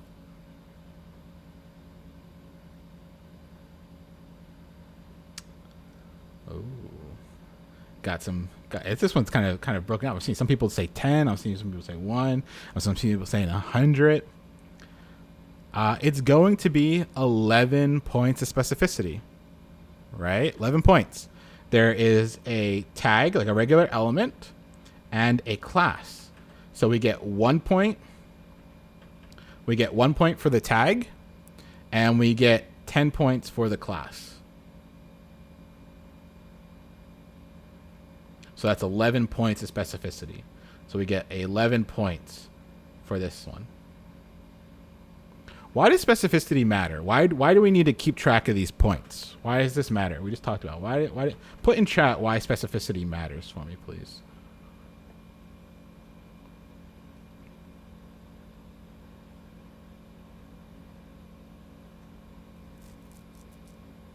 Why does specificity matter? It's how the cascade will impact how our styles can override other styles, right? So if we have specificity, the stuff that comes further down the cascade, right, can override the styles that came above it only if the specificity is greater than, right, greater than or equal. So if I have a selector that's a paragraph and then another rule that's a selector that's a paragraph, the paragraph that came second can override the one that came above because they have equal specificity. Okay. Cool. Nice. All right. So the lab for today, the lab is going to be building a simple site. Okay. So I'm going to share the simple site. I'm going to introduce the lab. I'm going to introduce the homework. And then these topics that were kind of hard. Specificity is a hard topic. Classes and IDs are a hard topic. Don't worry. We're going to go deeper on Thursday. I just kind of want to get them into your brain, have you hear them once. And then there's some reading I want you to do for homework. Okay. There's some reading I want you to do for homework that are going to reinforce these concepts. Right. And then on Thursday, we're going to go deeper in. So you're going to have a lab that I'm going to introduce in a second. I also want to talk about the homework. So the homework is to finish the lab. Okay. To finish the lab and then to read Learn.ShayHow chapters 3, 4, and 5. Okay. Read chapters 3, 4, and 5. Yes, on Thursday, we'll go over BBC and we'll go over Khan Academy. So they're both due on Thursday. And this is the homework for tonight. Finish the lab and read Learn.ShayHow chapters 3, 4, and 5. This is my mentor, Dr. Iona Black. She's the one that got me through all my hard classes when I was at Yale. She was my mother on campus and the mentor that taught me how to teach. Unfortunately, she passed away over about a week ago, and I just found out a couple days ago. And so I wanted to include her in this. I'm not getting easy breaks these past couple of weeks, but she meant a lot to me, and she's the one that taught me how to teach, and so I only felt fitting to include her here in the homework as well. She would have given you a lot more homework than I'm giving you, so I'm taking it easy on you. She would have had you reading all the chapters. So 3, 4, 5, in her honor, please read those chapters. Let me introduce the lab. All right. Let me introduce the lab. The lab is simple. You're going to use some stuff that you may not have heard in the slides or the presentation tonight. And you're going to have to use the MDN to figure things out. So in the starter materials is the About Lab photo. Here's what I want you to build. It's just a simple about page for Learn with Leon and Friends. And you could actually customize this to be you, right? So you don't have to use my exact layout here. You could put a photo of yourself and put your name on this. But if you just want to copy it directly, here's what I want you to build. Okay. Here's what I want you to build. I want you to build this site. If we're looking at this HTML-wise, what would this be?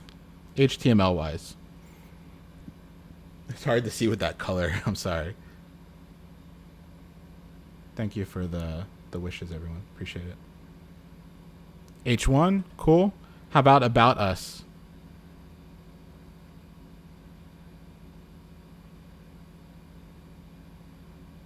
How about the about us?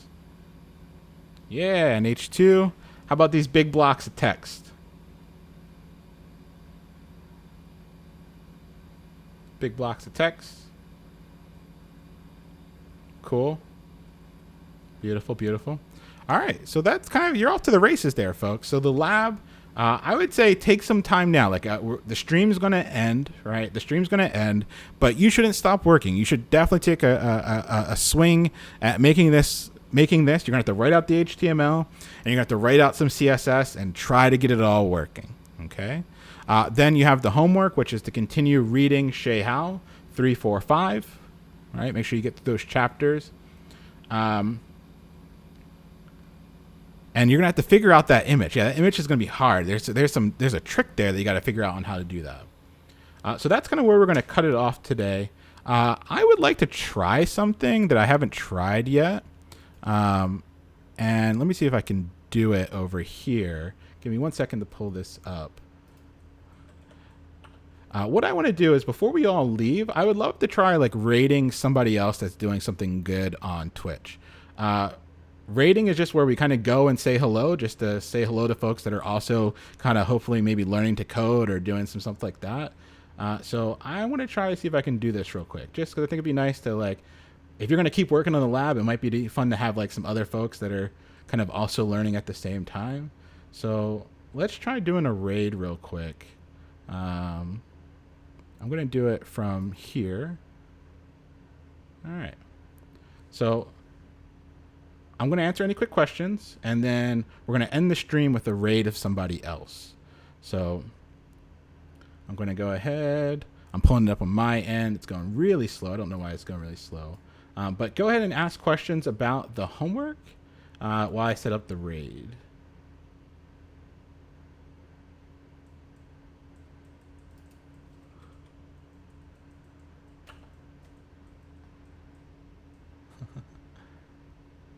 Yeah, all the homework and all the materials are in Discord. So if you haven't done that, go ahead and do bang Discord to get into the Discord.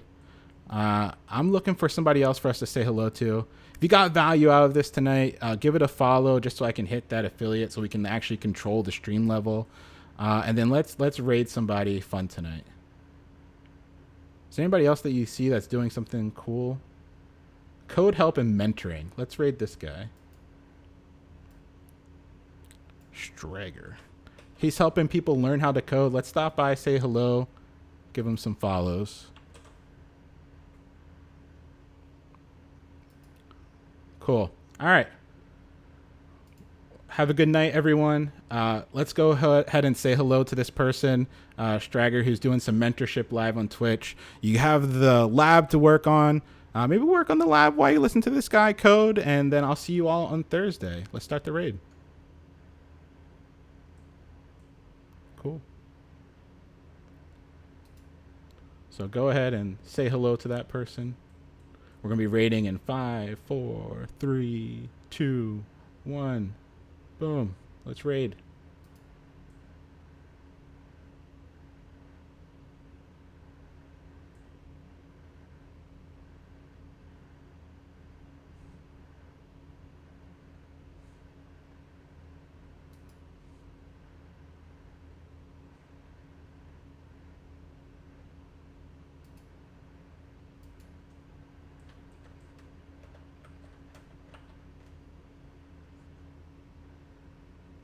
All right, there's the raid.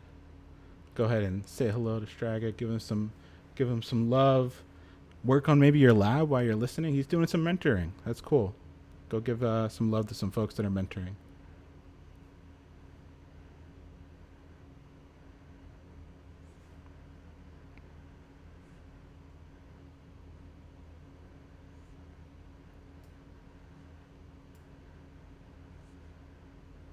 All right, folks. Have a great night. Be well. See you all on Thursday. Have fun with the raid.